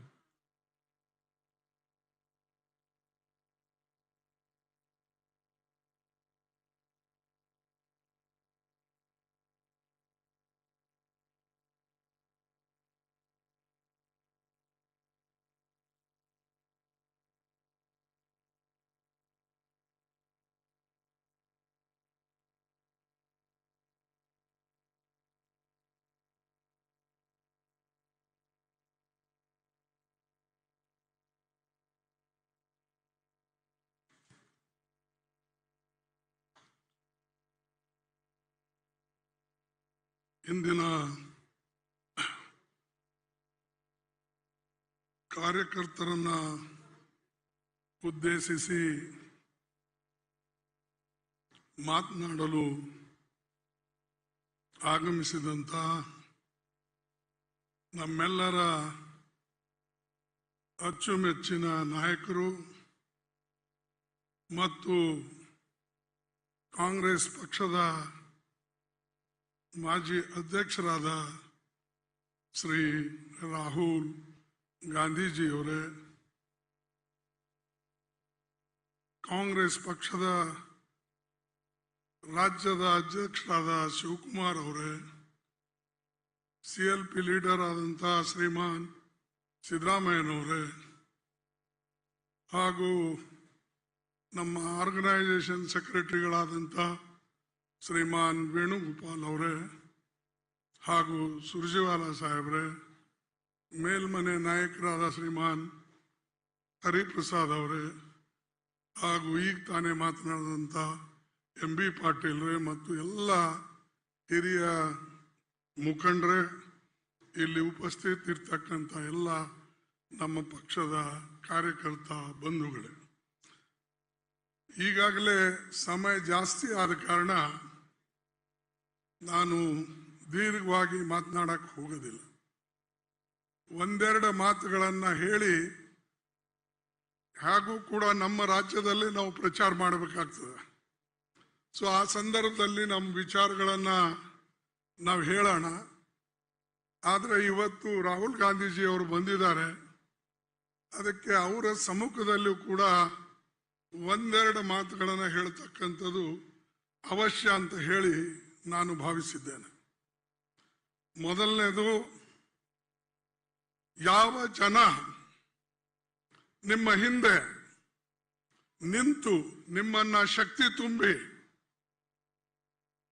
ಪಕ್ಷವನ್ನ ಕಟ್ಟಕ್ಕೆ ನಿಮ್ಮ ಮತದಾರರಾಗಿ ನಿಮ್ಮ ಆಳಾಗಿ ಇಲ್ಲಿವರೆಗೆ ನಿಮ್ಮ ಜೊತೆಯಲ್ಲಿದ್ದಾರೋ ಅವರ ಬಗ್ಗೆ ನಾವೆಲ್ಲರೂ ಮಾತಾಡ್ತಕ್ಕಂಥದ್ದು ಮೊದಲು ಕಲಿಬೇಕು. ಎರಡನೇದು, ಯಾರಿಗೆ ಬೆಂಬಲ ಇಲ್ಲ, ಇವತ್ತು ಅಲ್ಪಸಂಖ್ಯಾತರು ಅಥವಾ ತುಳಿತಕ್ಕೆ ಒಳಪಟ್ಟಂತ ಜನ, ಅವರಿಗೆ ತೊಂದರೆ ಆದಾಗ ಅವರ ಜೊತೆಯಲ್ಲಿ ನಾವು ನಿಲ್ಲದೆ ಹೋದರೆ, ಅವರಿಗೆ ನೋವಾದಾಗ ನಾವು ಹೋಗದೆ ಇದ್ರೆ ಖಂಡಿತವಾಗೂ ನಮ್ಮ ಜೊತೆಯಲ್ಲಿ ಬೇರೆಯವರು ಯಾರೂ ಬರಕ್ಕೆ ಸಾಧ್ಯ ಇಲ್ಲ. ಇದನ್ನ ನಾವು ಅರ್ಥ ಮಾಡ್ಕೊಳ್ಬೇಕು. ಉಳಿದೆಲ್ಲ ಇರ್ತವೆ, ಇವೆಲ್ಲ ಯಾರ್ಯಾರು ಎಲ್ಲೆಲ್ಲಿ ಕರೆಸ್ತಾರೆ, ಎಲ್ಲಿ ಹೋಗ್ಬೇಕು, ಅದು ಬೇರೆ ವಿಚಾರ. ನಾನಂತೂ 55 ವರ್ಷ ಆಯ್ತು ರಾಜಕೀಯದಲ್ಲಿ ಬಂದಾಗ ನಂದೇ ಒಂದು ವಿಚಾರಧಾರೆ, ಅದರ ಮೇಲೆ ನಾವು ಓಟ್ ಕೇಳ್ಕೊಂಡಿದ್ದೀನಿ, ಅದರ ಮೇಲೆ ನಾವು ಬಂದಿದ್ದೇವೆ. ಮತ್ತು ಕಾಂಗ್ರೆಸ್ ಪಕ್ಷದ ವಿಚಾರಧಾರೆ ಬಿಟ್ಟು ನಾ ಎಂದೂ ಕೂಡ ಮತ ಬೇರೆ ಕೇಳಲಿಲ್ಲ. ಪಂಡಿತ್ ಜವಾಹರ್ಲಾಲ್ ನೆಹರೂಜಿ ಅವರ ತತ್ವ, ಇಂದಿರಾ ಗಾಂಧೀಜಿ ಅವರ ಪ್ರೋಗ್ರಾಮು, ಈ ಪಕ್ಷಕ್ಕೆ ಅವರು ಮಾಡಿದಂತ ತ್ಯಾಗ, ಈ ವಿಚಾರದಲ್ಲೇ ಹೆಚ್ಚಿನ ಪ್ರಸ್ತಾಪವನ್ನು ನಾವು ಮಾಡಿದ್ದೇವೆ. ಅದರ ಜೊತೆಯಲ್ಲಿ ಅಲ್ಪಸಂಖ್ಯಾತರು, ದೀನ ದಲಿತರು, ರೈತರು, ಬಡವರು, ಅವು ಯಾವ ಜಾತಿ ಬಡವರೇ ಇರಲಿ, ಇವರೆಲ್ಲರನ್ನ ನಾವು ತಗೊಂಡು ಹೋಗ್ತಕ್ಕಂಥ ಪ್ರಯತ್ನವನ್ನ ಇವತ್ತು ಮಾಡಬೇಕಾಗಿದೆ. ಈ ಗುರಿಯನ್ನ ನಾವು ತಲುಪಿದ್ರೆ ಆವಾಗ ಮಾತ್ರ ನಾವು ನಮ್ಮ ಮುಂದಿನ ಅಧಿಕಾರ ಹಿಡಿತಕ್ಕಂಥ ಗುರಿಯನ್ನ ನಾವು ಸಾಧಿಸಬಹುದು. ಇಲ್ಲದ್ರೆ ಇದು ಬಹಳ ಕಷ್ಟ ಇದೆ. ನಾವೆಷ್ಟೇ ಹೇಳ್ಬಿಟ್ಕೊಳ್ಬಹುದು, ನಮ್ಮ ಪ್ರಚಾರ ಹಳ್ಳಿಗೆ ಹೋಗ್ಬೇಕು. ಈಗ ನಾನು ಕೇಳಿದೆ, ಈಗ ಸದ್ಯಕ್ಕೆ ಸಾಕಷ್ಟು ಶಿವಕುಮಾರ್ ಅವರು ಪ್ರಯತ್ನ ಮಾಡಿ ಸುಮಾರು 60-70 ಲಕ್ಷ ಮೆಂಬರ್ಶಿಪ್ ಮಾಡಿದ್ದಾನ ಹೇಳಿದ್ರು.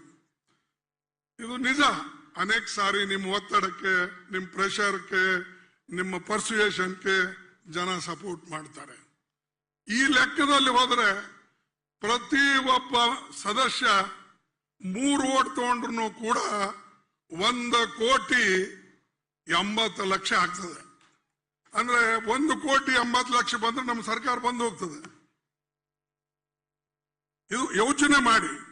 ಅದಕ್ಕೆ ನಾವು mouth to mouth, door to door ಎಲ್ಲಿವರೆಗೆ ಹೋಗೋದಿಲ್ಲ ಅಲ್ಲಿವರೆಗೆ ನಮಗೆ ಕಷ್ಟ ಆಗ್ತದೆ. ನೀವು ಪ್ರಯತ್ನ ಮಾಡ್ತಾ ಇದ್ದೀರಿ. 2 ವರ್ಷದಿಂದ ನಮ್ಮೆಲ್ಲರನ್ನ ಕೂಡಿಸಿ ಅದೇ ರೀತಿಯಾಗಿ CLP ಲೀಡರು, ನೀವು ಮೇಲ್ಮನೆ ನಾಯಕರು ಮತ್ತು ಅನೇಕ ಯುವಕರು ಪ್ರಯತ್ನ ಮಾಡ್ತಾ ಇದ್ದಾರೆ. ನಾವು ನಿಮ್ಮ ಜೊತೆಯಲ್ಲಿದ್ದೇವೆ. ಕರದಲ್ಲಿ ಪ್ರತಿಯೊಂದು ಮೀಟಿಂಗ್ಗೂ ಕೂಡ ಬರ್ತೇವೆ. ಆದ್ರೆ ನನ್ನ ಒಂದೇನಂದ್ರೆ ಅಪೀಲ್, ನಮ್ಮ ಜೊತೆಯಲ್ಲಿದ್ದವರಿಗೆ ನಾವು ಹೆಚ್ಚಿನ ಶಕ್ತಿ ಕೊಡಬೇಕು, ಅವ್ರ ಪರ ಮಾತಾಡಬೇಕು, ಅವ್ರ ವಾಯ್ಸನ್ನ, ಅವರಿಗೆ ಅವ್ರ ಧ್ವನಿಯನ್ನ ಎತ್ತತಕ್ಕಂಥದ್ದು ಮಾಡಬೇಕು. ಯಾಕಂದ್ರೆ ಈಗ ಎಷ್ಟೋ ಇಶ್ಯೂ ಇದ್ದಾವೆ, ನಾನು ಇಲ್ಲಿ ಮಾತಾಡಕ್ ಹೋಗೋದಿಲ್ಲ, ಮತ್ತೆ ಕಾಂಟ್ರವರ್ಸಿ ಆಗೋದು ಬೇಡ. ಆದ್ರೆ ನಾವು ಮಾತಾಡಬೇಕು, ಎಲ್ಲಿ ಮಾತಾಡಬೇಕು, ಯಾವಾಗ ಮಾತಾಡಬೇಕು, ಅದರ ಪರಿಣಾಮ ಏನಾಗ್ತದೆ ಅನ್ನೋದು ಎಲ್ಲ ಯೋಚನೆ ಮಾಡಿ ನಾವು ಹೆಜ್ಜೆ ಇಡಬೇಕಾಗ್ತದೆ. ಮತ್ತು ಯಾರು ಇವತ್ತು ನಮ್ಮ ಜೊತೆಯಲ್ಲಿದ್ದಾರೋ ಅವ್ರಿಗೆ ರಕ್ಷಣೆ ಕೊಡೋದು ಕೂಡ ನಾವೆಲ್ಲರೂ ಕಲಿಬೇಕು ಅನ್ನತಕ್ಕಂಥ ಮಾತನ್ನ ಈ ಸಂದರ್ಭದಲ್ಲಿ ಹೇಳಿ ನಾನು ಹೆಚ್ಚು ಮಾತನಾಡೋದಿಲ್ಲ. ಈಗ ರಾಹುಲ್ ಗಾಂಧೀಜಿಯವರೇನು ಕೂಡ ಸಮಯ ಕೊಟ್ಟರೆ ಇಡೀ ಏನ್ ನೀವು 60-70 ಸಾವಿರ ಜನ ಇವತ್ತು ಕಾರ್ಯಕರ್ತರು ನೋಡ್ತಾ ಇದ್ದಾರೋ ಅವರು ಕೂಡ ಕೇಳ್ತಾರೆ. ಅದಕ್ಕಾಗಿ ಇಷ್ಟು ಮಾತ್ರ ಈ ಸಂದರ್ಭದಲ್ಲಿ ಹೇಳಿ ನಿಮ್ಮೆಲ್ಲರಿಗೆ ವಂದಿಸಿ ನನ್ನ ಮಾತುವನ್ನು ಮುಗಿಸ್ತೇನೆ. ಜೈ ಹಿಂದ್, ಜೈ ಕರ್ನಾಟಕ.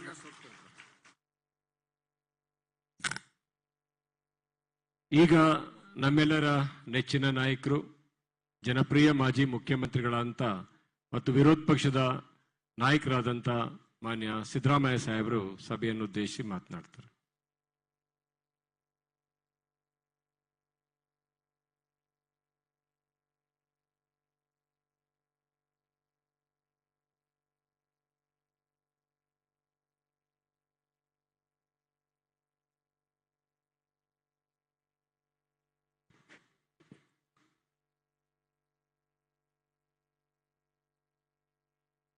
ನಮ್ಮೆಲ್ಲರ ನಾಯಕರು, ಕಾಂಗ್ರೆಸ್ ಪಕ್ಷದ ಮಾಜಿ ಅಧ್ಯಕ್ಷರು ಆದಂತ ಸನ್ಮಾನ್ಯ ರಾಹುಲ್ ಗಾಂಧಿ ಅವರೇ, ಪ್ರದೇಶ್ ಕಾಂಗ್ರೆಸ್ ಸಮಿತಿಯ ಅಧ್ಯಕ್ಷರಾದಂತ DK ಶಿವಕುಮಾರ್ ಅವರೇ, ರಾಜ್ಯಸಭೆಯಲ್ಲಿ ವಿರೋಧ ಪಕ್ಷದ ನಾಯಕರಾದಂತ ಮನೆ ಮಲ್ಲಿಕಾರ್ಜುನ ಖರ್ಗೆ ಅವರೇ,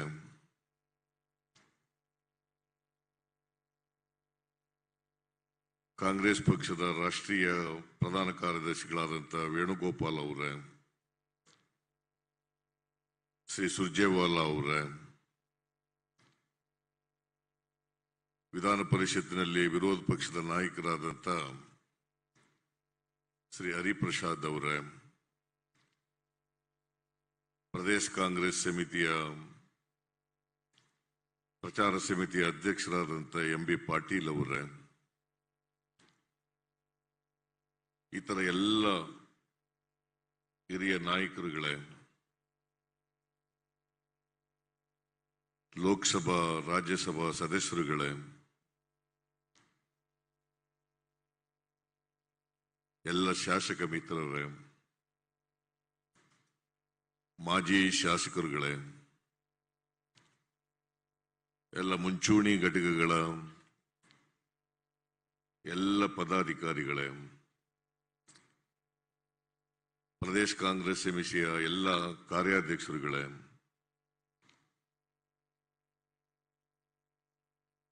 ಮಾಧ್ಯಮದ ಎಲ್ಲ ಗೆಳೆಯರು, ನಾವೆಲ್ಲರೂ ಕೂಡ ರಾಹುಲ್ ಗಾಂಧಿಯವರ ಭಾಷಣವನ್ನ, ಅವರ ಸಂದೇಶವನ್ನ ಕೇಳಲಿಕ್ಕೆ ಉತ್ಸುಕರಾಗಿದ್ದೇವೆ. ಆದ್ರಿಂದ ನಾನು ಬಹಳ ದೀರ್ಘವಾಗಿ ಮಾತಾಡಲಿಕ್ಕೆ ಹೋಗಲ್ಲ. ಈಗಾಗಲೇ ಮಾತನಾಡಿದಂಥ ನಾಯಕರುಗಳು, ನಮ್ಮ ಪಕ್ಷ ಇವತ್ತು ಕರ್ನಾಟಕದಲ್ಲಿ ಚುನಾವಣೆ ಎದುರಿಸಲಿಕ್ಕೆ ಎಷ್ಟರ ಮಟ್ಟಿಗೆ ನಾವು ಸನ್ನದ್ಧರಾಗಿದ್ದೀವಿ ಅಂತಕ್ಕಂಥದ್ರ ಬಗ್ಗೆ ಪ್ರಸ್ತಾಪ ಮಾಡಿದ್ದಾರೆ. ಚುನಾವಣೆ ಇನ್ನೊಂದು ವರ್ಷ ಇದೆ. 2023 ಏಪ್ರಿಲ್ನಲ್ಲಿ ಚುನಾವಣೆ ನಡೀತದೆ.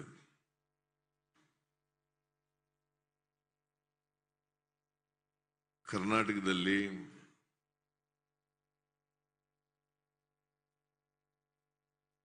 ಭಾರತೀಯ ಜನತಾ ಪಕ್ಷದ ಒಂದು ಅನೈತಿಕವಾದಂಥ ಸರ್ಕಾರ ಇದೆ. ಕರ್ನಾಟಕದಲ್ಲಿ ಯಾವತ್ತೂ ಕೂಡ 2008 ಇರಬಹುದು ಅಥವಾ ಈಗಿರ್ತಕ್ಕಂಥ ಸರ್ಕಾರ ಇರಬಹುದು,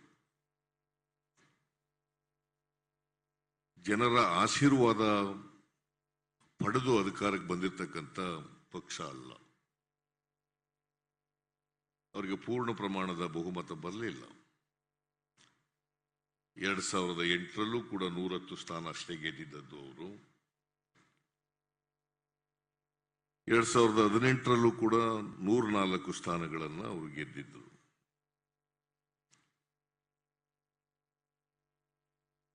ಶ್ರೀಮಾನ್ ಯಡಿಯೂರಪ್ಪನವರು 2008ರಲ್ಲೂ ಆಪರೇಷನ್ ಕಮಲದ ಮೂಲಕ ಅಧಿಕಾರದ ಗದ್ದಿಗೆಯನ್ನು ಹಿಡಿದರು. 2018ರಲ್ಲಿ ಅವರು ಬಹುಮತ ಸಾಬೀತು ಮಾಡಕ್ಕಾಗ್ದೇನೆ ರಾಜೀನಾಮೆ ಕೊಟ್ಟು ನಂತರ ಆಪರೇಷನ್ ಕಮಲ ಮಾಡಿ ಸಮ್ಮಿಶ್ರ ಸರ್ಕಾರವನ್ನು ಬೀಳಿಸಿ ಈಗ ಅವರು 2 ವರ್ಷ ಅಧಿಕಾರದಲ್ಲಿದ್ದರು. ಈಗ ಬಸವರಾಜ ಬೊಮ್ಮಾಯಿ ಅವರು ಮುಖ್ಯಮಂತ್ರಿ ಆಗಿದ್ದಾರೆ. ಕೇಂದ್ರ ಸರ್ಕಾರ ಇರಲಿ, ರಾಜ್ಯ ಸರ್ಕಾರ ಇರಲಿ, ಅವ್ರು ಯಾವತ್ತೂ ಕೂಡ ಜನರ ಸಮಸ್ಯೆಗಳನ್ನ ಇವತ್ತು ಈ ದೇಶದಲ್ಲಿ ರೈತರು, ಬಡವರು, ದಲಿತರು, ಹಿಂದುಳಿದವರು, ಅಲ್ಪಸಂಖ್ಯಾತರು, ಮಹಿಳೆಯರು, ಯುವಕರು ಇವರೆಲ್ಲರೂ ಕೂಡ ಅನೇಕ ಸಮಸ್ಯೆಗಳನ್ನು ಎದುರಿಸ್ತಕ್ಕಂಥ ಪರಿಸ್ಥಿತಿ ಇದೆ. ಆದರೆ ಕೇಂದ್ರದಲ್ಲಿರ್ತಕ್ಕಂಥ ಪ್ರಧಾನಮಂತ್ರಿಗಳಾದಂಥ ನರೇಂದ್ರ ಮೋದಿ ಅವರಾಗಲಿ ಅಥವಾ ರಾಜ್ಯಗಳಲ್ಲಿರ್ತಕ್ಕಂಥ ಮುಖ್ಯಮಂತ್ರಿಗಳಾಗಲಿ ಜನರ ಸಮಸ್ಯೆಗಳ ಬಗ್ಗೆ ಯಾವತ್ತೂ ಕೂಡ ಚರ್ಚೆ ಮಾಡಕ್ ಹೋಗಲ್ಲ ಅವರು. ಇವತ್ತು ಬೆಲೆ ಏರಿಕೆ ಇದೆ, ನಿರುದ್ಯೋಗದ ಸಮಸ್ಯೆ ಇದೆ, ರೈತರ ಸಮಸ್ಯೆಗಳಿದ್ದಾವೆ, ವಿದ್ಯಾರ್ಥಿಗಳ ಸಮಸ್ಯೆಗಳಿದ್ದಾವೆ, ಮಹಿಳೆಯರ ಸಮಸ್ಯೆಗಳಿದ್ದಾವೆ. ಇವುಗಳ ಬಗ್ಗೆ ಎಲ್ಲೂ ಕೂಡ ಚರ್ಚೆ ಮಾಡಲ್ಲ ಅವರು. ಅದಕ್ಕೆ ಬದಲಾಗಿ ಜನರನ್ನ ವಿಭಜನೆ ಮಾಡ್ತಕ್ಕಂಥ ಪ್ರಯತ್ನವನ್ನ ಮಾಡಲಿಕ್ಕೆ ಎಲ್ಲ ದೇಶದ ಉದ್ದಗಲಕ್ಕೆ ಮಾಡ್ತಾ ಇದ್ದಾರೆ. ಕರ್ನಾಟಕದಲ್ಲೂ ಕೂಡ ಮಾಡ್ತಾ ಇದ್ದಾರೆ. ಕರ್ನಾಟಕದ ವಿಧಾನಸಭಾ ಚುನಾವಣೆ ಹತ್ರ ಬಂದಿರೋದ್ರಿಂದ ಹೆಚ್ಚು ಹೆಚ್ಚು ಕೋಮುವಾದದ ಕಾರ್ಯಕ್ರಮಗಳನ್ನು ಹಮ್ಮಿಕೊಂಡು ಇವತ್ತು ಕೋಮುವಾದದ ಆಧಾರದ ಮೇಲೆ ಜನರನ್ನು ವಿಭಾಗ ಮಾಡತಕ್ಕಂಥ ಪ್ರಯತ್ನಗಳನ್ನ ಮಾಡ್ತಾ ಇದ್ದಾರೆ. ಈಗಾಗಲೇ ಪ್ರಸ್ತಾಪ ಮಾಡಿದರು. ನಾವೆಲ್ಲರೂ ಕೂಡ ಭಾರತದ ಸಂವಿಧಾನದಲ್ಲಿ ನಂಬಿಕೆ ಇಟ್ಕೊಂಡಿರ್ತಕ್ಕಂಥವ್ರು, ಗೌರವ ಇಟ್ಕೊಂಡಿರ್ತಕ್ಕಂಥವ್ರು. ನಮಗೆ ಸಂವಿಧಾನನೇ ನಮಗೆ ಸಂಜೀವಿನಿ. ಸಂವಿಧಾನ ಏನ್ ಹೇಳ್ತದೆ, ಸಂವಿಧಾನದ ಧ್ಯೇಯೋದ್ದೇಶಗಳೇನು, ಅವುಗಳನ್ನ ಈಡೇರಿಸ್ತಕ್ಕಂಥದ್ದು, ಜಾರಿಗೆ ಕೊಡ್ತಕ್ಕಂಥದ್ದು ಆ ರೀತಿ ನಡ್ಕೊಳ್ತಕ್ಕಂಥದ್ದು ಪ್ರತಿಯೊಬ್ಬ ನಾಗರಿಕನ ಕರ್ತವ್ಯ ಅಂತಕ್ಕಂಥದ್ದನ್ನು ನಾವು ಅರ್ಥ ಮಾಡ್ಕೋಬೇಕಾಗ್ತದೆ. ಅದರ ಭಾರತೀಯ ಜನತಾ ಪಕ್ಷದವರು ಮತ್ತು ಸಂಘ ಪರಿವಾರದವರು ಸಂವಿಧಾನದ ಧ್ಯೇಯೋದ್ದೇಶಗಳಿಗೆ ವಿರುದ್ಧವಾಗಿ ಇವತ್ತು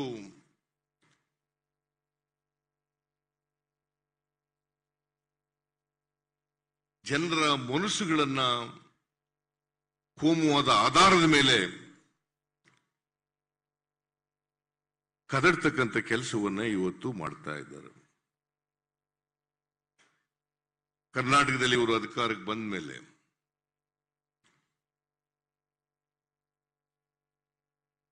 ಗೋಹತ್ಯೆ ನಿಷೇಧವನ್ನ ಜಾರಿಗೆ ತಗೊಬಂದರು ಅನಗತ್ಯವಾಗಿ.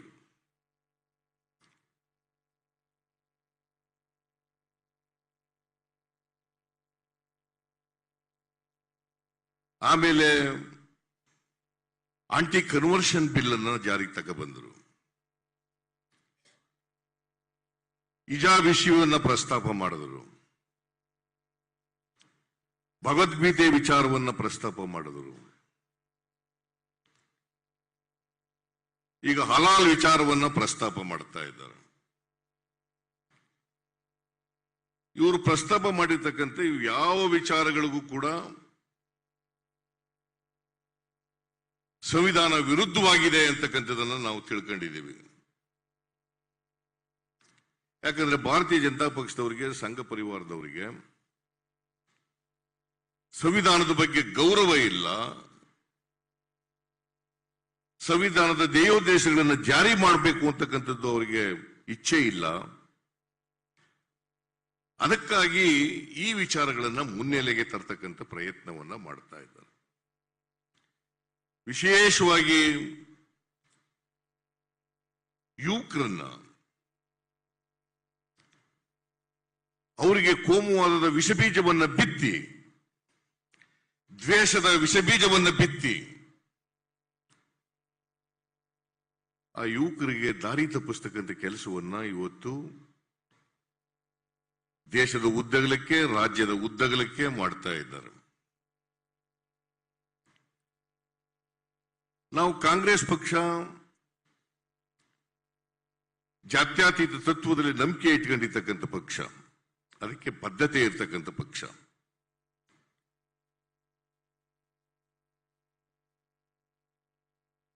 ಬಾಬಾ ಸಾಹೇಬ್ ಅಂಬೇಡ್ಕರ್ ಅವರು ರಚನೆ ಮಾಡಿಕೊಟ್ಟಂತ ಸಂವಿಧಾನ ಇದೆಯಲ್ಲ, ಈ ಸಂವಿಧಾನದಲ್ಲಿ ಸರ್ವಧರ್ಮ ಸಮನ್ವಯ,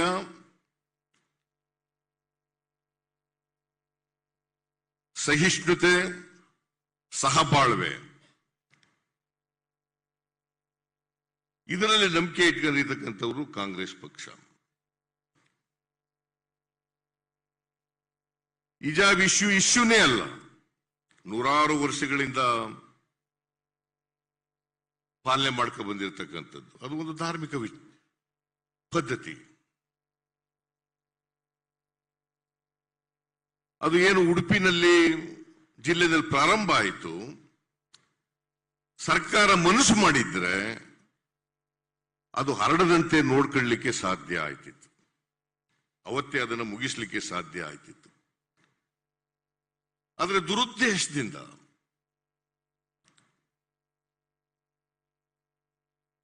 ಅದರಲ್ಲಿ ಬಜರಂಗ ದಳದವರು, ಹಿಂದೂ ಮಹಾಸಭಾದವರು, RSSನವರು ಸೇರ್ಕೊಂಡು ಅದನ್ನು ದೊಡ್ಡದಾಗಿ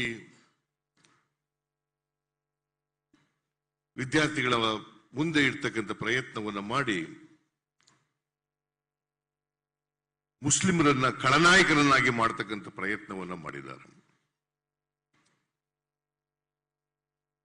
ಇದಕ್ಕೆ ಸರ್ಕಾರದ ಕುಮ್ಮಕ್ಕು ಇತ್ತು, RSSನವ್ರ ಕುಮ್ಮಕ್ಕು ಇತ್ತು, ಅಫ್ಕೋರ್ಸ್ SDPI ಅವ್ರ ಕುಮ್ಮಕ್ಕು ಕೂಡ ಇದೆ ಅಂತಕ್ಕಂಥದ್ದನ್ನ ನಾವು ತಿಳ್ಕೊಂಡಿದ್ದೀವಿ. ನಾನು ಅದಕ್ಕೆ ಹೇಳಿದೆ ಅಸೆಂಬ್ಲಿನಲ್ಲಿ, ಯಾರ್ಯಾರು ಇದಕ್ಕೆ ಕುಮ್ಮಕ್ಕು ಕೊಡ್ತಾರೆ, ಅದು SDPI ಇರ್ಬೋದು, RSS ಇರ್ಬೋದು,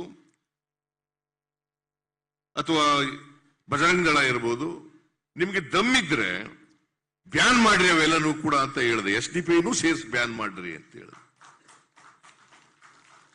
ಅದರ ಧೈರ್ಯ ಇಲ್ಲ. ಯಾಕಂದ್ರೆ ಅವು ಇರಬೇಕು ಅವರಿಗೆ.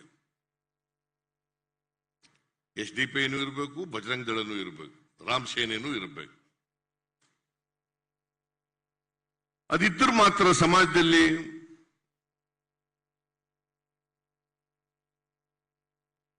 ಬಾಂಧವ್ಯವನ್ನು ಹಾಳು ಮಾಡಲಿಕ್ಕೆ ಸಾಧ್ಯ ಆಗ್ತದೆ. ಇವತ್ತು ಇದನ್ನ ಚುನಾವಣೆ ಬಹುಶಃ ಇನ್ನು 1 ವರ್ಷ ಏನು ಅವಧಿ ಇದೆ ನಮಗೆ, ಈ 1 ವರ್ಷದ ಅವಧಿವರೆಗೂ ಕೂಡ ಈ ವಿಚಾರಗಳು ಅಥವಾ ಇನ್ನು ಬೇರೆ ಬೇರೆ ವಿಚಾರಗಳನ್ನ ಅವರು ಪ್ರಸ್ತಾಪ ಮಾಡಲಿಕ್ಕೆ, ಅವುಗಳನ್ನ ಜನರ ಮುಂದೆ ಇಡ್ತಕ್ಕಂಥ ಪ್ರಯತ್ನವನ್ನು ಮಾಡಲಿಕ್ಕೆ ಮಾಡ್ತಾ ಇದ್ದಾರೆ. ಇದು ಉದ್ದೇಶ ಪೋಲರೈಸೇಷನ್ ಆಫ್ ವೋಟ್ಸ್ ಅಷ್ಟೇನೆ, ಪೋಲರೈಸೇಷನ್ ಆಫ್ ವೋಟ್ಸ್. ಅದರಿಂದ ನಾವು ಕಾಂಗ್ರೆಸ್ನವರು ಈ ಎಲ್ಲ ವರ್ಗದ ಜನ ಇದ್ದಾರಲ್ಲ, ಮೈನಾರಿಟೀಸು, ಹಿಂದುಳಿದವರು, ದಲಿತರು, ಅಲ್ಪಸಂಖ್ಯಾತರು, ಇವರಿಗೆ ರಕ್ಷಣೆಯನ್ನ ಕೊಡಬೇಕಾಗಿರ್ತಕ್ಕಂಥದ್ದು ನಮ್ಮ ಜವಾಬ್ದಾರಿ, ಕರ್ತವ್ಯ. ನಾವು ಅವರು ಏನ್ ತಪ್ಪು ತಿಳ್ಕೊಬಿಡ್ತಾರೋ, ಇವ್ರ ತಪ್ಪು ಏನ್ ತಪ್ಪು ತಿಳ್ಕೊಬಿಡ್ತಾರೋ, ಈ ತರ ಮಾತಾಡಿದ್ರೆ ಏನಂತ ಅನ್ಕೊಬಿಡ್ತಾರೋ, ಅದನ್ನ ಬಿಡಬೇಕಾಗ್ತದೆ. You must have a clarity on this. Clarity ಇರಬೇಕು. We are committed to secularism.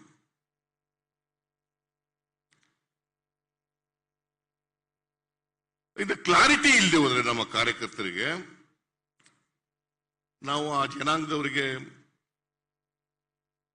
ನ್ಯಾಯ ಕೊಡ್ಲಿಕ್ಕೆ ಸಾಧ್ಯ ಆಗಲ್ಲ. ಇಂಥ ಸಂದರ್ಭದಲ್ಲಿ ವಿಶೇಷವಾಗಿ ಅಲ್ಪಸಂಖ್ಯಾತರು ಆತಂಕದಲ್ಲಿದ್ದಾರೆ. ಇನ್ನು ಹೆಚ್ಚು ನಮ್ಮ ನೆರವಿಗೆ ಬರಬೇಕು ಅಂತಕ್ಕಂಥ ಅಭಿಪ್ರಾಯ ಇದೆ ಅವರಲ್ಲಿ.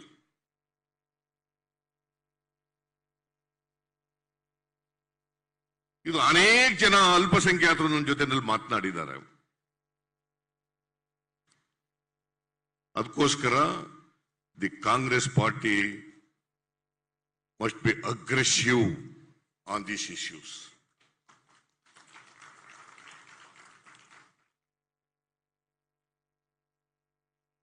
ಇಲ್ಲದೆ ಹೋದರೆ ನಾವು ಸೆಕ್ಯುಲರಿಸಂ ಅಂತ ಏನ್ ಹೇಳ್ತೀವಿ ಸಂವಿಧಾನದಲ್ಲಿ, ಅದನ್ನ ರಕ್ಷಣೆ ಮಾಡಲಿಕ್ಕೆ ಸಾಧ್ಯ ಆಗಲ್ಲ. ನಾಟ್ ದಟ್ ಅಲ್ಪಸಂಖ್ಯಾತರ ರಕ್ಷಣೆ ಮಾಡೋದಲ್ಲ, ಸೆಕ್ಯುಲರಿಸಂ ಅನ್ನ ರಕ್ಷಣೆ ಮಾಡಬೇಕಾದದ್ದು ಅತ್ಯಂತ ಅವಶ್ಯ.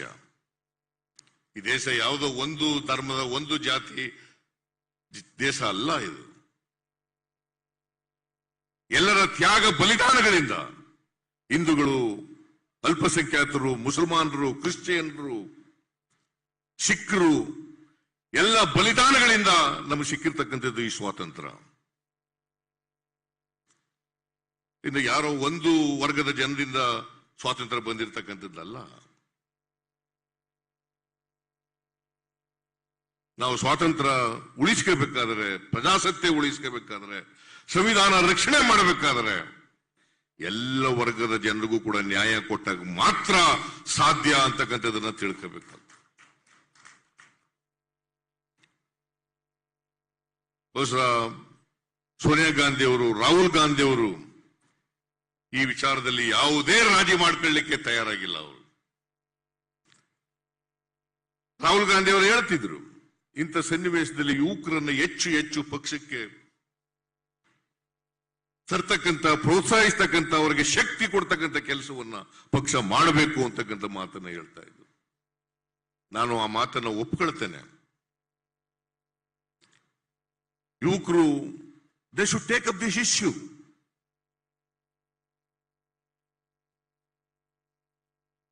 ಇದು ಯಾವುದೋ ಒಂದು ಜನರ ಓಲೈಕೆ ಮಾಡ್ತಕ್ಕಂಥ ವಿಚಾರ ಅಲ್ಲ. ಇದು ಈ ದೇಶ ಉಳಿಬೇಕಾಗ್ತದೆ. ಯಾವ ದೇಶದಲ್ಲಿ, ಯಾವ ಸಮಾಜದಲ್ಲಿ ಶಾಂತಿ ಸುವ್ಯವಸ್ಥೆ ಇರೋದಿಲ್ಲ, ಕಾನೂನಿನ ಸುವ್ಯವಸ್ಥೆ ಇರಲ್ಲ, ಆ ದೇಶ ಎಂದೂ ಕೂಡ ಅಭಿವೃದ್ಧಿ ಆಗಲಿಕ್ಕೆ ಸಾಧ್ಯ ಇಲ್ಲ ಅಂತಕ್ಕಂಥದ್ದನ್ನು ತಿಳ್ಕೋಬೇಕಾಗ್ತದೆ. ಸುವ್ಯವಸ್ಥೆಗೂ ನಾಡಿನ ಅಭಿವೃದ್ಧಿಗೂ ನೇರ ಸಂಬಂಧ ಇದೆ ಅಂತಕ್ಕಂಥ ತಿಳ್ಕೋಬೇಕಾಗ್ತದೆ. ಈ ನಾಡನ್ನ ಅಭಿವೃದ್ಧಿ ಪಡಿಸಬೇಕಾದ್ರೆ, ದೇಶವನ್ನು ಅಭಿವೃದ್ಧಿ ಪಡಿಸಬೇಕಾದ್ರೆ ಕಾನೂನಿನ ಸುವ್ಯವಸ್ಥೆನೂ ಕೂಡ ಅತ್ಯಂತ ಅವಶ್ಯ. ಅದಿರಬೇಕಾದ್ರೆ ಸಮಾಜದಲ್ಲಿ ಸಾಮರಸ್ಯ ಇರಬೇಕಾದದ್ದು ಕೂಡ ಅತ್ಯಂತ ಅವಶ್ಯ. ಈ ಸಾಮರಸ್ಯ ಕಾಪಾಡಬೇಕಾಗಿರ್ತಕ್ಕಂಥದ್ದು, ಸಮಾಜದಲ್ಲಿ ಸಾಮರಸ್ಯ ನೆಲೆಸಲಿಕ್ಕೆ ಪ್ರಯತ್ನ ಮಾಡಬೇಕಾಗಿರ್ತಕ್ಕಂಥದ್ದು ನಮ್ಮೆಲ್ಲರ ಕರ್ತವ್ಯ. ಇದನ್ನ ಮಾಡಲೇಬೇಕು. ಇದು ಒಂದು. ಎರಡನೇದು, ಚುನಾವಣೆಗೆ ಈಗಾಗಲೇ ರಾಹುಲ್ ಗಾಂಧಿ ಅವರು ಹೇಳಿದ್ದಾರೆ, ಸುರ್ಜೇವಾಲಾ ಅವರು ಕೂಡ ನಾವು ನಿನ್ನೆ ಅಧ್ಯಕ್ಷರು ನಾವೆಲ್ಲ ಚರ್ಚೆ ಮಾಡಿದ್ದೀವಿ. ಪ್ರತಿ ಜಿಲ್ಲೆ ಚರ್ಚೆ ಮಾಡ್ತೀವಿ. ಮುಕ್ತವಾಗಿ ನಿಮ್ಮ ಅಭಿಪ್ರಾಯಗಳನ್ನು ಹೇಳ್ಬೇಕು. ಈ ಸಾರಿ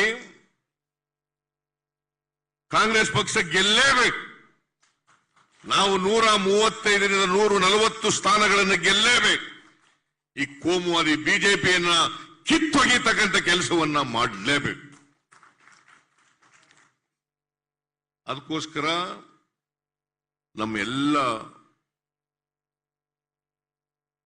ನಮಗೆ ವೈಯಕ್ತಿಕವಾದಂತ ಅಭ್ಯರ್ಥಿಗಳು ಅವರು ಇವರು ಅಂತಕ್ಕಂಥದ್ದನ್ನು ನೋಡಬಾರದು. ಗೆಲ್ಲದು ಕ್ರೈಟೀರಿಯಾ ಆಗಬೇಕು. ಯಾರು ಗೆಲ್ತಾರೆ ಅವ್ರಿಗೆ ಪ್ರತಿ ಜಿಲ್ಲೆನಲ್ಲೂ ಕೂಡ ಮುಕ್ತವಾಗಿ ನಿಮ್ಮ ಸಲಹೆ ಸೂಚನೆಗಳನ್ನು ಕೊಡಬೇಕು. ನಿಮ್ಮ ಕೊಟ್ಟಂತ ಸಲಹೆ ಸೂಚನೆಗಳನ್ನ ಗಂಭೀರವಾಗಿ ಪರಿಗಣಿಸಿ ಆ ರೀತಿಯಾಗಿ ಅಭ್ಯರ್ಥಿಗಳನ್ನ ಆಯ್ಕೆ ಮಾಡತಕ್ಕಂಥ ಕೆಲಸವನ್ನು ಮಾಡಬೇಕು. ನಾವು ರಿಕ್ವೆಸ್ಟ್ ಮಾಡಿದ್ದೇವೆ ರಾಹುಲ್ ಗಾಂಧಿ ಅವರಿಗೆ 6 ತಿಂಗಳು ಮುಂಚಿತವಾಗಿ ಅಭ್ಯರ್ಥಿಗಳನ್ನ ಆಯ್ಕೆ ಮಾಡತಕ್ಕಂಥ ಕೆಲಸವನ್ನ ಮಾಡಬೇಕು ಅಂತಕ್ಕಂಥ ಮನವಿಯನ್ನ ಅವ್ರಿಗೆ ಮಾಡಿದ್ದೇವೆ. ರಾಹುಲ್ ಗಾಂಧಿ ಅವರು ಒಪ್ಕೊಂಡಿದ್ದಾರೆ. ಆಗ ಮಾತ್ರ ಸಮಯ ಸಿಕ್ಕುತ್ತೆ. ಅಭ್ಯರ್ಥಿ ಮುಂದೆ ಯಾರಾಗ್ತಾರೆ ಅವರಿಗೆ ಅವರೆಲ್ಲ ಸಂಪನ್ಮೂಲಗಳನ್ನ ಕ್ರೋಢೀಕರಣ ಮಾಡಿಕೊಂಡು ಚುನಾವಣೆ ಎದುರಿಸಲಿಕ್ಕೆ ಸಾಧ್ಯ ಆಗ್ತದೆ. ನನ್ನ ಪ್ರಕಾರ ಭಾರತೀಯ ಜನತಾ ಪಕ್ಷ ಎಷ್ಟೇ ಕೋಮುವಾದವನ್ನ ಬಿತ್ತಲಿ, ಎಷ್ಟೇ ದ್ವೇಷದ ರಾಜಕಾರಣವನ್ನ ಮಾಡಲಿ, ಕರ್ನಾಟಕದ ಜನ ಅವ್ರು ಏನೇ ಮಾಡಿದ್ರು ಕೂಡ ಅವರು ರಾಜಕೀಯವಾಗಿ ಪ್ರಬುದ್ಧರಿದ್ದಾರೆ. ಅವರ ಕೋಮುವಾದದ ಮಾತುಗಳಿಗೆ ಬಲಿಯಾಗಲ್ಲ ಅಂತಕ್ಕಂಥ ವಿಶ್ವಾಸ, ನಂಬಿಕೆ ನನಗಿದೆ ಅಂತಕ್ಕಂಥ ಮಾತುಗಳನ್ನು ತಮಗೆ ತಿಳಿಸಲಿಕ್ಕೆ ಬಯಸ್ತಾ ಇದ್ದೇನೆ. ಆದ್ರಿಂದ ನಾವು ಇವತ್ತಿನವರೆಗೆ ಕೆಪಿಸಿಸಿ ಅಧ್ಯಕ್ಷರ ಮುಂದಾಳತ್ವದಲ್ಲಿ ಪಕ್ಷ ಸಂಘಟನೆ ಮಾಡ್ತಕ್ಕಂಥ ಎಲ್ಲರ ಸಹಕಾರದಿಂದ ಪಕ್ಷ ಇವತ್ತು ಸಂಘಟನೆ ಮಾಡ್ತಕ್ಕಂಥ ಕೆಲಸ ಆಗಿದೆ. ಸದಸ್ಯತ್ವ ನೋಂದಾವಣೆ ಆಗಿದೆ. ಕೇಂದ್ರ ಸರ್ಕಾರ ಸೂಚಿಸಿದಂತ ರೀತಿಯಲ್ಲಿ ನೋಂದಾವಣೆಯೂ ಕೂಡ ಆಗಿದೆ. ಇದಕ್ಕೆ ಎಲ್ಲ ನಾಯಕರಿಗೆ, ಎಲ್ಲ ಶಾಸಕರುಗಳಿಗೆ, ಎಲ್ಲ ಕಾರ್ಯಕರ್ತರಿಗೆ ನಾನು ಧನ್ಯವಾದಗಳನ್ನ ಈ ಸಂದರ್ಭದಲ್ಲಿ ಹೇಳಲಿಕ್ಕೆ ಬಯಸ್ತಾ ಇದ್ದೇನೆ. ಸೊ ಅದೊಂದರಿಂದಲೇ ಆಗದು. ಖರ್ಗೆ ಅವರು ಹೇಳಿದ ರೀತಿಯಲ್ಲಿ ಅದೊಂದರಿಂದಲೇ ಆಗ್ಲಿಕ್ಕೆ ಸಾಧ್ಯ ಇಲ್ಲ. ನಾವು ಮನೆ ಮನೆಗೆ ಹೋಗಿ ಈ ಬಿಜೆಪಿಯವರ ನಾಟಕ ಏನಿದೆ, ಕೋಮುವಾದದ ರಾಜಕಾರಣ ಏನಿದೆ, ಅದನ್ನು ಪ್ರತಿಯೊಬ್ಬರಿಗೂ ಕೂಡ ತಿಳಿಸ್ತಕ್ಕಂಥ ಕೆಲಸವನ್ನ ಮಾಡಬೇಕು. ಪ್ರತಿಯೊಬ್ಬ ವ್ಯಕ್ತಿಗೂ ಕೂಡ ಮಾಡ್ತಕ್ಕಂಥ ಕೆಲಸವನ್ನ ಮಾಡಬೇಕು. ಕಾಂಗ್ರೆಸ್ ಪಕ್ಷ ಎಲ್ಲ ಜಾತಿ ಧರ್ಮದವರನ್ನು ಒಟ್ಟಿಗೆ ತಗೊಂಡು ಹೋಗ್ತಕ್ಕಂಥ ಪಕ್ಷ. ಯಾವುದಾದ್ರೂ ದೇಶದಲ್ಲಿ ಸೆಕ್ಯುಲರ್ ಪಾರ್ಟಿ ಇದ್ರೆ ಅದು ಕಾಂಗ್ರೆಸ್ ಪಾರ್ಟಿ ಮಾತ್ರವೇ ಹೊರತು ಬೇರೆ ಯಾವ ಪಾರ್ಟಿನೂ ಕೂಡ ಇಲ್ಲ. ಅದಕ್ಕಾಗಿ ನಾವೆಲ್ಲ ಇವತ್ತು ಈ ಕೋಮುವಾದಿ ಪಕ್ಷ ತೆಗಿಲಿಕ್ಕೆ, ಈ ಅನೈತಿಕ ಸರ್ಕಾರವನ್ನು ತೆಗಿಲಿಕ್ಕೆ, ಅಭಿವೃದ್ಧಿ ಶೂನ್ಯ ಆಗಿರ್ತಕ್ಕಂಥ ಸರ್ಕಾರ ತೆಗಿಲಿಕ್ಕೆ, ಭ್ರಷ್ಟಾಚಾರ ಇವತ್ತು ಮುಗಿಲು ಮುಟ್ಟಿದೆ. ಬಹುಶಃ ಹಿಂದೆ ಯಾವ ಕಾಲದಲ್ಲೂ ಕೂಡ ಇಂಥ ಭ್ರಷ್ಟಾಚಾರ ನಡೆದಿರಲಿಲ್ಲ. ಕೆಂಪಣ್ಣ ಅಂತಕ್ಕಂಥವ್ರು ಕಾಂಟ್ರಾಕ್ಟರ್ಸ್ ಅಸೋಸಿಯೇಷನ್ ಅಧ್ಯಕ್ಷರು ಪತ್ರ ಬರೆದಿದ್ದಾರೆ ಪ್ರೈಮ್ ಮಿನಿಸ್ಟರ್ಗೆ. ಪ್ರೈಮ್ ಮಿನಿಸ್ಟರು ಇವತ್ತಿನವರೆಗೆ 6 ತಿಂಗಳಾಯ್ತು. 6/7/2021 ಬಂದಿರೋದು ಪತ್ರ. ಇವತ್ತಿನವರೆಗೆ ಒಂದು ತನಿಖೆ ಮಾಡಿಸಲಿಕ್ಕೆ ಪ್ರಯತ್ನವನ್ನ ಮಾಡಿಲ್ಲ. ಅದರ ಅರ್ಥ ಪ್ರಧಾನಮಂತ್ರಿಗಳು ಭ್ರಷ್ಟಾಚಾರಕ್ಕೆ ಕುಮ್ಮಕ್ಕು ಕೊಡ್ತಾ ಇದ್ದಾರೆ ಅಂತಕ್ಕಂಥದ್ದು ಆಗ್ತದೆ. ರಾಜ್ಯ ಸರ್ಕಾರ ಬಂಡತನದಿಂದ ವರ್ತಿಸ್ತಾ ಇದೆ. ನಾವು ಅಸೆಂಬ್ಲಿನಲ್ಲಿ ಪ್ರಸ್ತಾಪ ಮಾಡಿದ್ರೆ ಇದಕ್ಕೆ ಅವಕಾಶ ಮಾಡಿಕೊಡ್ಲಿಲ್ಲ. 40% ಕಮಿಷನ್ ಸರ್ಕಾರ ಇದು ಅಂತೇಳಿ ನಾವು ಪ್ರಸ್ತಾಪ ಮಾಡಿದಾಗ ಅದಕ್ಕೆ ಅವಕಾಶ ಮಾಡಿಕೊಡ್ಲಿಲ್ಲ. ಅಡ್ಜರ್ಮೆಂಟ್ ಮೋಷನ್ ಮೂವ್ ಮಾಡಿದ್ದೆ ನಾನು, ಚರ್ಚೆ ಮಾಡಲಿಕ್ಕೆ ಅವಕಾಶ ಕೊಡ್ಲಿಲ್ಲ. ಇದರಿಂದ ಇವತ್ತು ಭ್ರಷ್ಟಾಚಾರ ಇಷ್ಟೊಂದು ಆಗಿರ್ತಕ್ಕಂಥದ್ದು ಹಿಂದೆ ಯಾವ ಕಾಲದಲ್ಲೂ ಕೂಡ ಆಗಿರಲಿಲ್ಲ. ಇದು ನಾನು ಹೇಳೋದಲ್ಲ, ಅವ್ರ ಪಕ್ಷದವರೇ, ಬಿಜೆಪಿ ಪಕ್ಷದವರೇ ಕೂಡ ಹೇಳ್ತಾರೆ. ಹೇಗೆ ಎಷ್ಟು ಲಂಚ ಯತ್ನಾಳ್ ಅವರು, ವಿಶ್ವನಾಥ್ ಅವರು, ಈ ಸರ್ಕಾರ ಯಡಿಯೂರಪ್ಪನ ಮಗ, ಈಗಿರ್ತಕ್ಕಂಥ ಸರ್ಕಾರ, ಈಗಿರ್ತಕ್ಕಂಥ ಮಂತ್ರಿಗಳು, ಈಶ್ವರಪ್ಪ, ಇವರೆಲ್ಲ ಎಷ್ಟೆಷ್ಟು ಲಂಚ, ಎಷ್ಟು ಕಮಿಷನ್ ಹೊಡೆದಿದ್ದಾರೆ ಅಂತ ಹೇಳ್ತಾ ಇದ್ದಾರೆ. ಇದು ಇವತ್ತು ಪರಿಸ್ಥಿತಿ ಇದೆ. ಅದರಿಂದ ನಾನು ಸ್ವಲ್ಪ ಜಾಸ್ತಿನೇ ಮಾತಾಡದೆ, ಕ್ಷಮಿಸ್ಬೇಕು. ನೀವೆಲ್ಲರೂ ಕೂಡ ಇವತ್ತಿನಿಂದಲೇನೆ 24/7 ಕೆಲಸ ಮಾಡಬೇಕು. 24/7 ಕೆಲಸ ಮಾಡಬೇಕು. ಕಾಂಗ್ರೆಸ್ ಪಕ್ಷ ನಾವು ಅಧಿಕಾರಕ್ಕೆ ಬರಬೇಕು ಅನ್ನೋ ಕಾರಣಕ್ಕೋಸ್ಕರ ಅಧಿಕಾರಕ್ಕೆ ಬರಬೇಕಾಗಿಲ್ಲ. ಕಾಂಗ್ರೆಸ್ ಪಕ್ಷ ಬಿಜೆಪಿ ಸರ್ಕಾರ ಭ್ರಷ್ಟ ಸರ್ಕಾರ, ಕೋಮುವಾದಿ ಸರ್ಕಾರ ಇದೆ. ಇದು ಕಿತ್ತಾಕ್ಲಿಕ್ಕೋಸ್ಕರವಾಗಿ ಕಾಂಗ್ರೆಸ್ ಪಕ್ಷ ಅಧಿಕಾರಕ್ಕೆ ಬರಬೇಕು. ಅದಕ್ಕೋಸ್ಕರ ನಾವು ಕಾಯ ವಾಚ ಮನಸ ಪ್ರಯತ್ನ ಮಾಡೋಣ ಅಂತಕ್ಕಂಥ ಮಾತುಗಳನ್ನು ಹೇಳಿ ನಿಮಗೆಲ್ಲ ನಮಸ್ಕಾರ ಮಾಡಿ ನಾನು ಮಾತು ಮುಗಿಸ್ತೇನೆ. ಜೈ ಹಿಂದ್, ಜೈ ಕರ್ನಾಟಕ, ಜೈ Congress.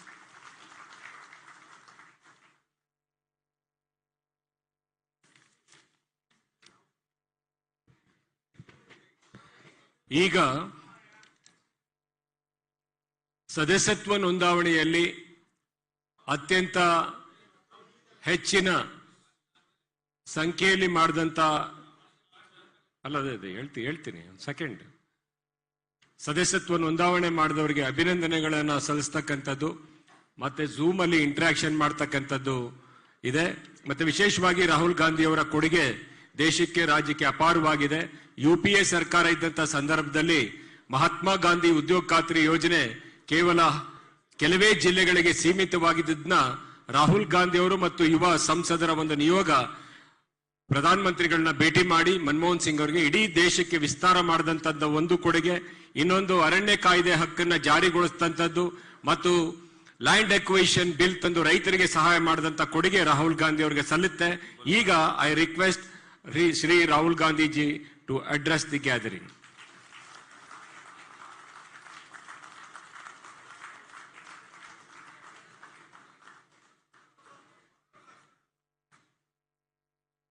Thank you.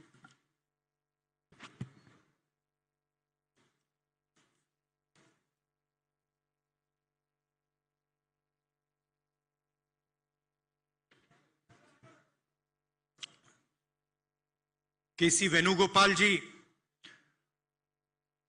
Randeep Surjewala ji, DK Shivkumar ji, Siddaramaiah ji, Mallikarjun Kharge ji, BK Hariprasad ji, MB Patil ji, senior leaders of the Congress Party, workers of the Congress Party all over the state, friends from the media, I'd like to welcome all of you here today.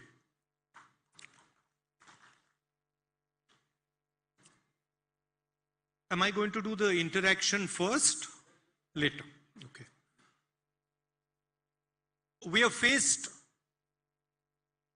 with an election in Karnataka. And Karnataka has always had the spirit of the Congress Party. This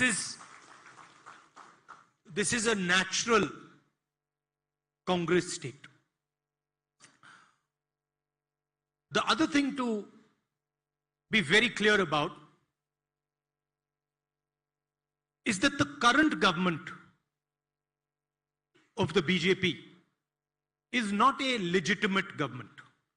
It was not a government that was elected legitimately. It was a government which was made using financial resources and subterfuge. I'm very clear about a couple of things going forward.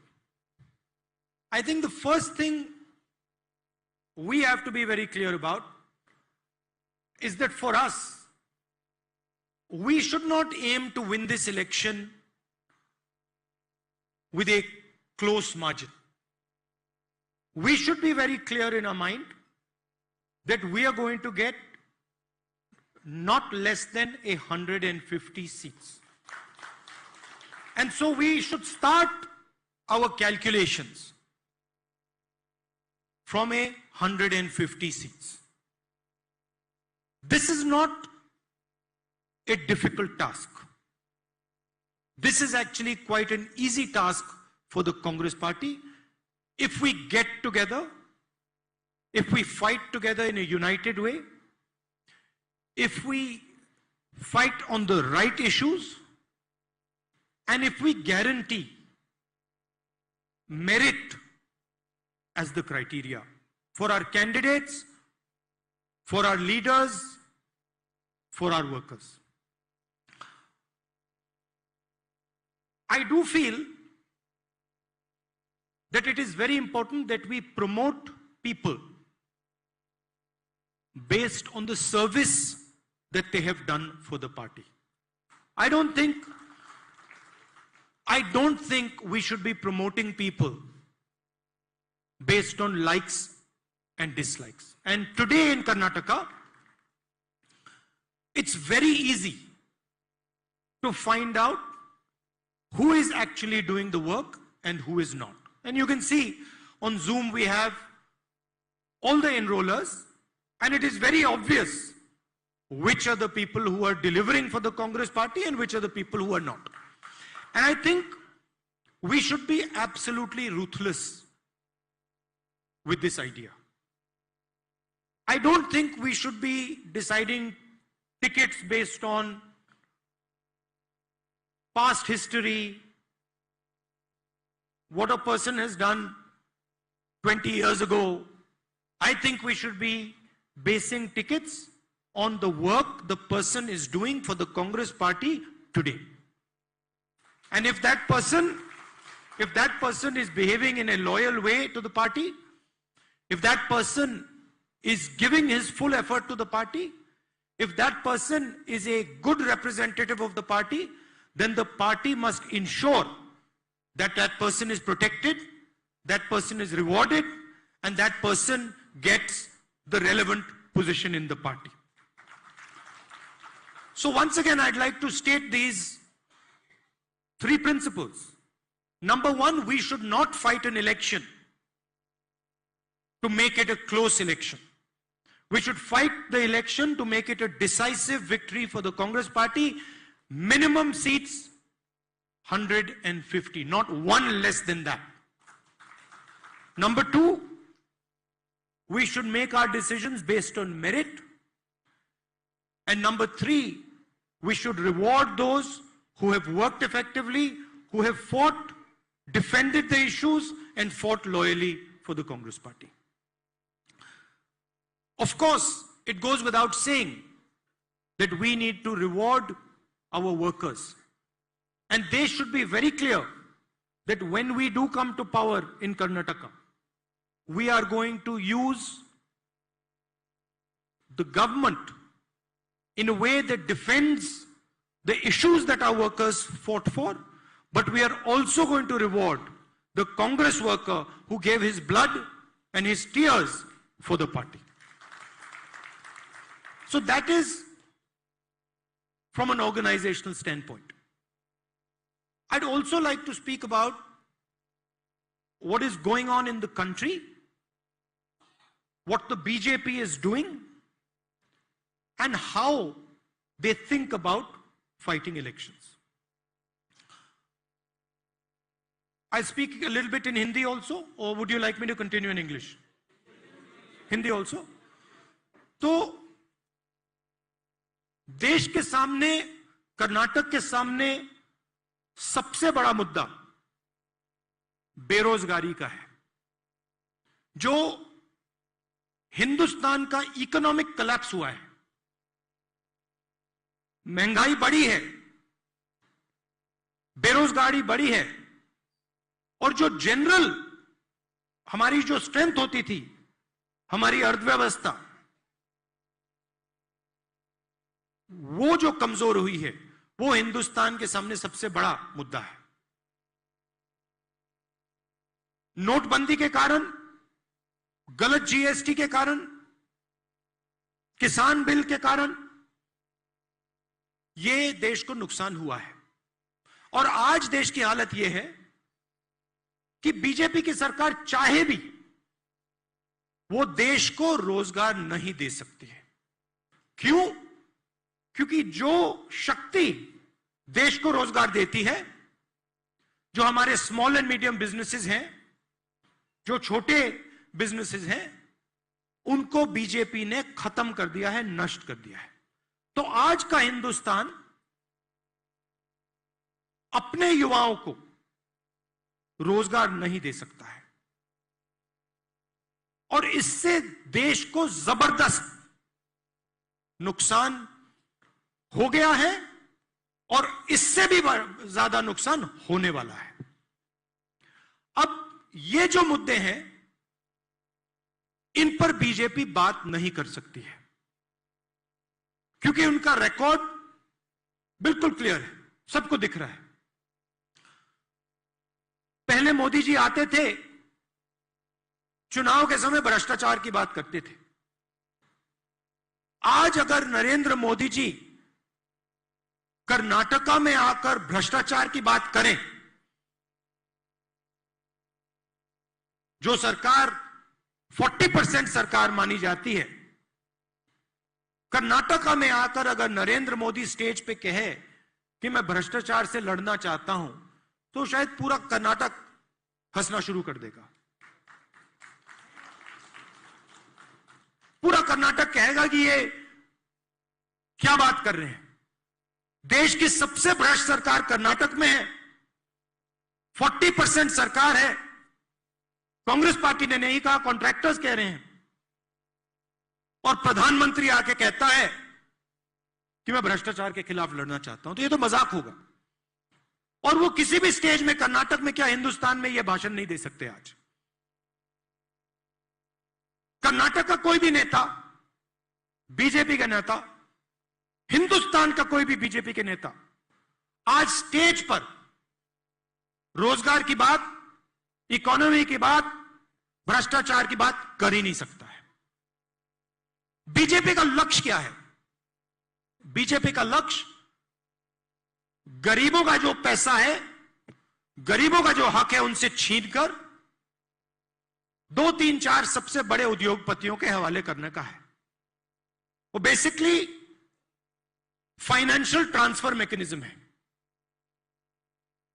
गरीबों से पैसा लो और 2, 3, 4 उद्योगपतियों को पैसा दे दो, ये उनका सिस्टम है। तरीका क्या है? तरीका देश को बांटने का है, देश को लड़ाने का है, जिसको हम पोलराइजेशन कहते हैं। एक धर्म को दूसरे धर्म से लड़ाने का, एक जात को दूसरी जात से लड़ाने का, और फिर इस लड़ाई के बीच बीजेपी पूरे के पूरे रिसोर्सेस चुने हुए लोगों को पकड़ा देती है। हमारी क्या जिम्मेदारी है? हमारी जिम्मेदारी जो सच्चे मुद्दे हैं, जो जरूरी मुद्दे हैं, उनको उठाने की है। हमारी जिम्मेदारी रोजगार की बात करने की है। हमारी जिम्मेदारी इकोनॉमी को ठीक करने की है। हमारी जिम्मेदारी देश के जो अलग अलग लोग हैं, अलग अलग धर्म हैं, अलग अलग जात हैं, इनको एक साथ लाने का काम है। यह कांग्रेस पार्टी करती है। वो तोड़ते हैं, हम जोड़ते हैं। उनका काम तोड़ने का है, नफरत फैलाने का है। हमारा काम जोड़ने का है, सबको एक साथ लाने का है। और ये हमें कर्नाटक में करके दिखाना है। मैं आपको बधाई देना चाहता हूं, देश में सबसे ज्यादा मेंबर, आज डीके शिव कुमार जी ने कहा कि 60 लाख मेंबर कर्नाटक में हमारे एनरोलर्स ने, हमारे नेताओं ने, हमारे वर्कर्स ने कांग्रेस पार्टी में लाए हैं।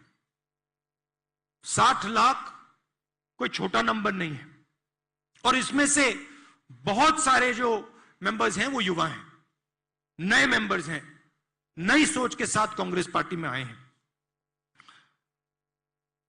इस चुनाव में हमें 2 चीजों पर फोकस करनी है, युवा और महिला, युवा और महिला।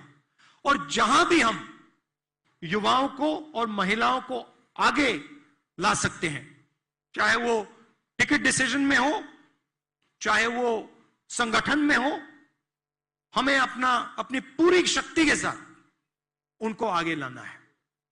एक तरीके से हमें कर्नाटक को एक नई कांग्रेस पार्टी दिखानी है, जो मुद्दों पे लड़े, लोगों को एक साथ लाने का काम करे, और जो बीजेपी के झूठ हैं उनको पब्लिक के सामने क्लैरिटी के साथ रखे।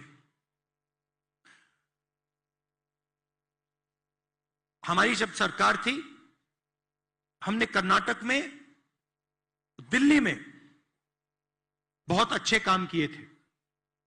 हमारा रिकॉर्ड, कर्नाटक की सरकार का, सिद्धरामैया जी की सरकार का, हमारी कांग्रेस पार्टी की सरकार का जो रिकॉर्ड है, बहुत अच्छा रिकॉर्ड है और बहुत अच्छा परफॉर्मेंस रहा था। तो उसे भी हमें दोहराना पड़ेगा, लोगों को बताना पड़ेगा हमने क्या किया था और आने वाले समय में हम क्या करने जा रहे हैं।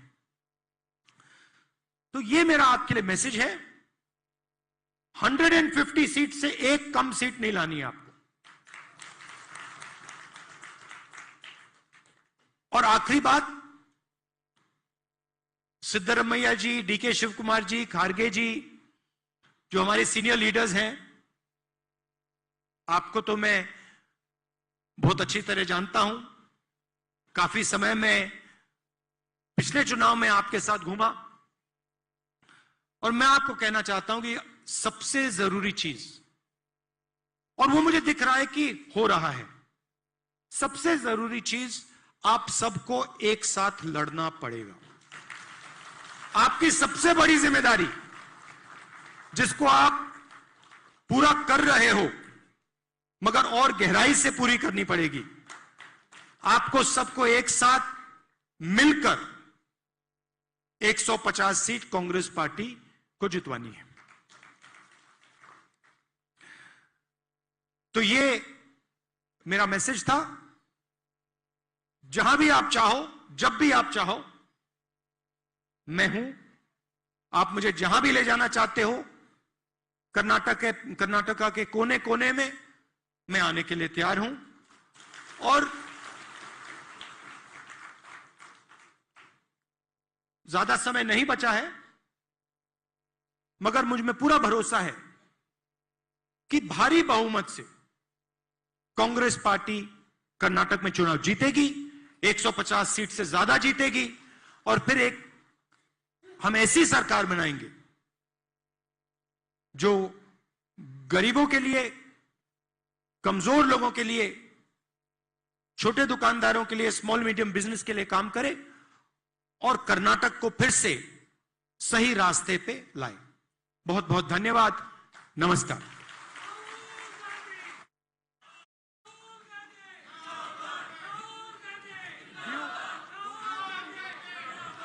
ಈಗ ಸದಸ್ಯತ್ವ ನೋಂದಾವಣೆ ಮಾಡಿದಂಥವರಲ್ಲಿ ಅತ್ಯಂತ ಹೆಚ್ಚಿನ ಸದಸ್ಯರನ್ನ ನೋಂದಾವಣೆ ಮಾಡಿದಂತ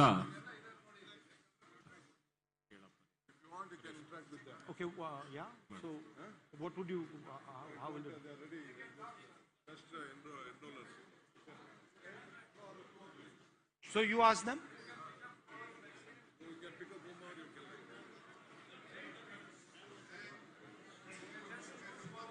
So what, you want me to call the name? ಒಂದು ಮೈಕ್ ಕೊಡಪ್ಪ, hand mic. So CV Shankar, how are you? कैसे हो? सर नमस्ते. नमस्कार सर नमस्कार सर. नमस्कार. कितने मेंबर आप लाए कांग्रेस पार्टी के लिए? सर 3990 अबो सर. तो आपका क्या सुझाव है चुनाव के लिए? क्या करना चाहिए हमें? सर कांग्रेस सरकार फर्स्ट आने को सर लैंग्वेज प्रॉब्लम कर्नाटक ಸರ್ಕಾರದಲ್ಲಿ ಕಾಂಗ್ರೆಸ್ ಪಕ್ಷ ಬರಬೇಕು ಸರ್ ಮೇನ್ ನನಗೆ. ನೀವು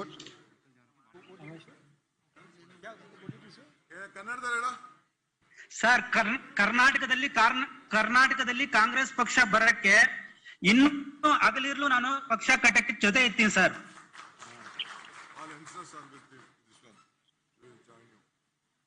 ಆಮೇಲೆ ಹೇಳು, ಏನಿದೆ ಹೇಳು. ಹೆಂಗೆ ನಿನ್ನ ಅನುಭವ ಹೆಂಗಾಯ್ತು? ಮನೆಗೆ ಹೋಗಿದ್ದ ನೀನು? ಸರ್ ಮನೆಗೆ ಹೋಗಿದ್ದೆ, ಕೆಲಸ ಮಾಡಿದೀನಿ ಸರ್. ಏನ್ ಹೇಳ್ತಾರೆ ಅವ್ರು ಮನೆದಾರ ವೋಟ್ ಮೆಂಬರ್ ಆಗು ಅಂತ ಕೇಳಿದಾಗ? ಸರ್ ಅವರು ನಾನಾ ತರ ಕ್ವಶನ್ ಕೇಳ್ತಾರೆ. ಬಟ್ ನಮ್ಮ ಪಕ್ಷಕ್ಕೆ ಯಾವ ರೀತಿ ನಾವು ಕೊಡುಗೆ ಕೊಟ್ಟಿದ್ವು, ಮತ್ತೆ ಇವಾಗ ಏನ್ ಪಕ್ಷ ತೊಂದರೆ ಈ ಬಿಜೆಪಿ ಸರ್ಕಾರ ಏನ್ ಮಾಡ್ತಾ ಇದೆ, ಮತ ವಿಭಜನೆ ఏ ರೀತಿ ಮಾಡ್ತಾ ಇದೆ, ನಮ್ಮ ಮುಂದೆ ಸರ್ಕಾರ ಕಾಂಗ್ರೆಸ್ ಪಕ್ಷ ಬಂದ್ರೆ ಏನ್ ಯಾವ ರೀತಿ ಸೌಲಭ್ಯ ಸಿಗತ್ತೆ ಅಂತ ಪ್ರತಿಯೊಂದು ಮನೆಗೂ ಹೋಗ್ಬಿಟ್ಟು ಅವ್ರಿಗೆ ಎಕ್ಸ್ಪ್ಲೇನ್ ಮಾಡಿ ಮತದಾರರನ್ನ ಇದು ಮಾಡ್ಕೊಂಡಿದೀನಿ sir. Okay, they have to explain what are the programmes, what are this, they can't immediately accept. Will have to explain what we are going to do. ಆಯ್ತು, ಥ್ಯಾಂಕ್ ಯು. ಹೆಣ್ಮಗಳು ಮಾತಾಡಮ್ಮ. ಐಫೋನ್ ನೀನ್ ಮಾತಾಡಮ್ಮ, ನೀನೇ ಮಾತಾಡಮ್ಮ. ಮಾತಾಡುತ್ತಾಯಿ. ನಮಸ್ಕಾರ. ನಿನ್ನ ಹೆಸರು ಪರಿಚಯ ಮಾಡ್ಕೋ. ನಿನ್ನ ಹೆಸರು ಪರಿಚಯ ಮಾಡ್ಕೊಳಮ್ಮ. ನಿನ್ನ ಹೆಸರು ಕೇಳ್ತಾ ಇದ್ದಾರೆ ರಾಹುಲ್ ಗಾಂಧಿ ಅವರು. नमस्ते सर. भैया नमस्ते. नमस्कार. नाम क्या है आपका? I am Savita Raghu from Chitradurga district, Holalkere taluk. I am a Jilla Panchayat member. She is a Jilla Panchayati member. She is a scheduled caste. What is her name? ನಿನ್ನ ಹೆಸರು ಹೇಳಮ್ಮ. Savita Raghu. Kavita Raghu. She is a Youth Congress General Secretary. Savita Raghu. How many? How आपका experience कैसा था membership drive में? So I have done maximum number of membership 11,000. Total number of 11,000 I have done. Very good. Thank you. Congratulations, Rahul Gandhi is telling very good. You have kept the Congress party proud. Sir, she is a Dalit lady.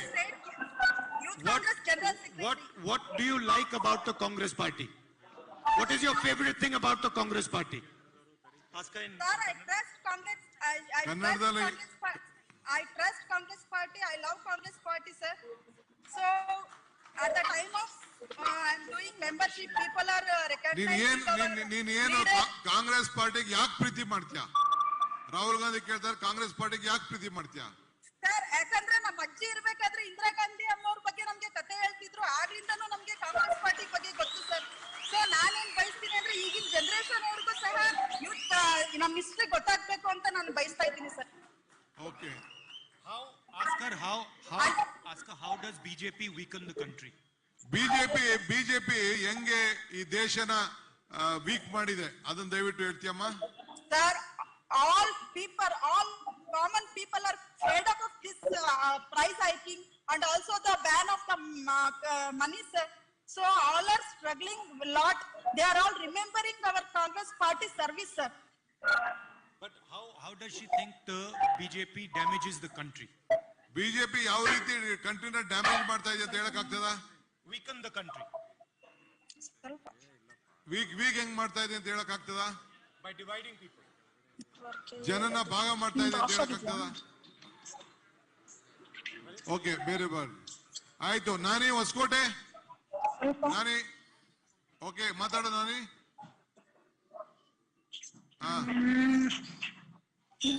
ನಮಸ್ಕಾರ. ಸ್ವಲ್ಪ ಮಾಡಿ sir ಹೊಸಕೋಟೆಯಿಂದ नानी ಅಂತ. कैसे हो आप? अच्छा हूँ सर. कैसे हो सर आप? मैं ठीक हूँ. मेंबरशिप कैसे गई आपकी? सर मेंबरशिप में तब भी गया था बूथ पे, सिर्फ एक प्रश्न पूछा थे लोग ने वो क्या पूछते हैं हम लोगों का प्रॉब्लम कैसे आप कैसे पूछते हो हमारा लोकल एमएलए को और या नहीं तो ब्लॉक प्रेसिडेंट को कैसे पूछना है। तो मेरा सजेशन एक है sir my suggestion is that we have to strengthen the booth committee, sir. First, we have to strengthen the booth committee. We have to be very careful about the booth committee. We have to monitor. It has to be monitored by the block president, sir. It has to be. They have to conduct a meeting at least once in a month, sir. They have to conduct a meeting so that we can strengthen the booth. While in the elections time, we can strengthen the booth, and they will have the personal contact number of the booth president and the booth members. It will be very easy to conduct the meeting, and we can have a very good I agree with you. You are absolutely correct, and we are going to do this. Yes, sir. We have to do that because nice speaking to you. Namaskar. Thank you. Thank you, sir. Mr. Kandreji is looking after the membership. The highest enroller, some 10 members, please come. You have a just photograph and you will have a certificate. Certificates, Rahul not with you. Sir, ee kade idare. Sir. Bidi. Aayt, bidi. Ee kade, sir. She is Vinoda. Hello. She is Pallavi. Come here, sir. Congress ಪಕ್ಷಕ್ಕೆ ಸದಸ್ಯರಾಗಿ join Congress ಬನ್ನಿ ಕಾಂಗ್ರೆಸ್ ಸೇರಿ join Congress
ಎಲ್ಲರಿಗೆ ನಮಸ್ಕಾರಗಳು.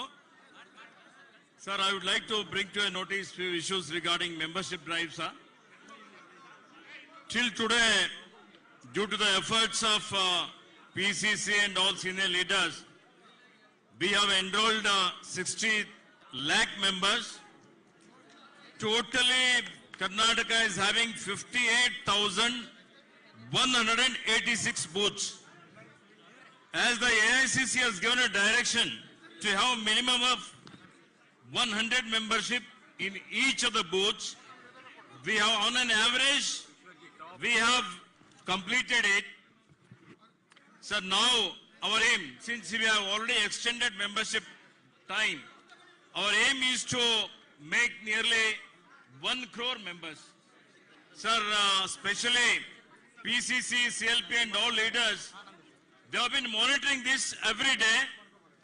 Especially PC President D.K. Shivkumar has visited almost all the districts and motivated all the leaders, workers and all office bearers to enroll more members. So we have succeeded in that. So we would like to assure you that by another 15 days, our target we want to achieve, we want to be the largest enrolled members in the whole of the country, and we will achieve it under your leadership, all the people, sir. Thank you. Sir, Koppal, it comes under my jurisdiction. It is #1 district in the parliamentary constituency. And Kanagiri, Mr. Tangadgi is the DCC president. Kanagiri, they are number one in the assembly constituency. Tangadgi.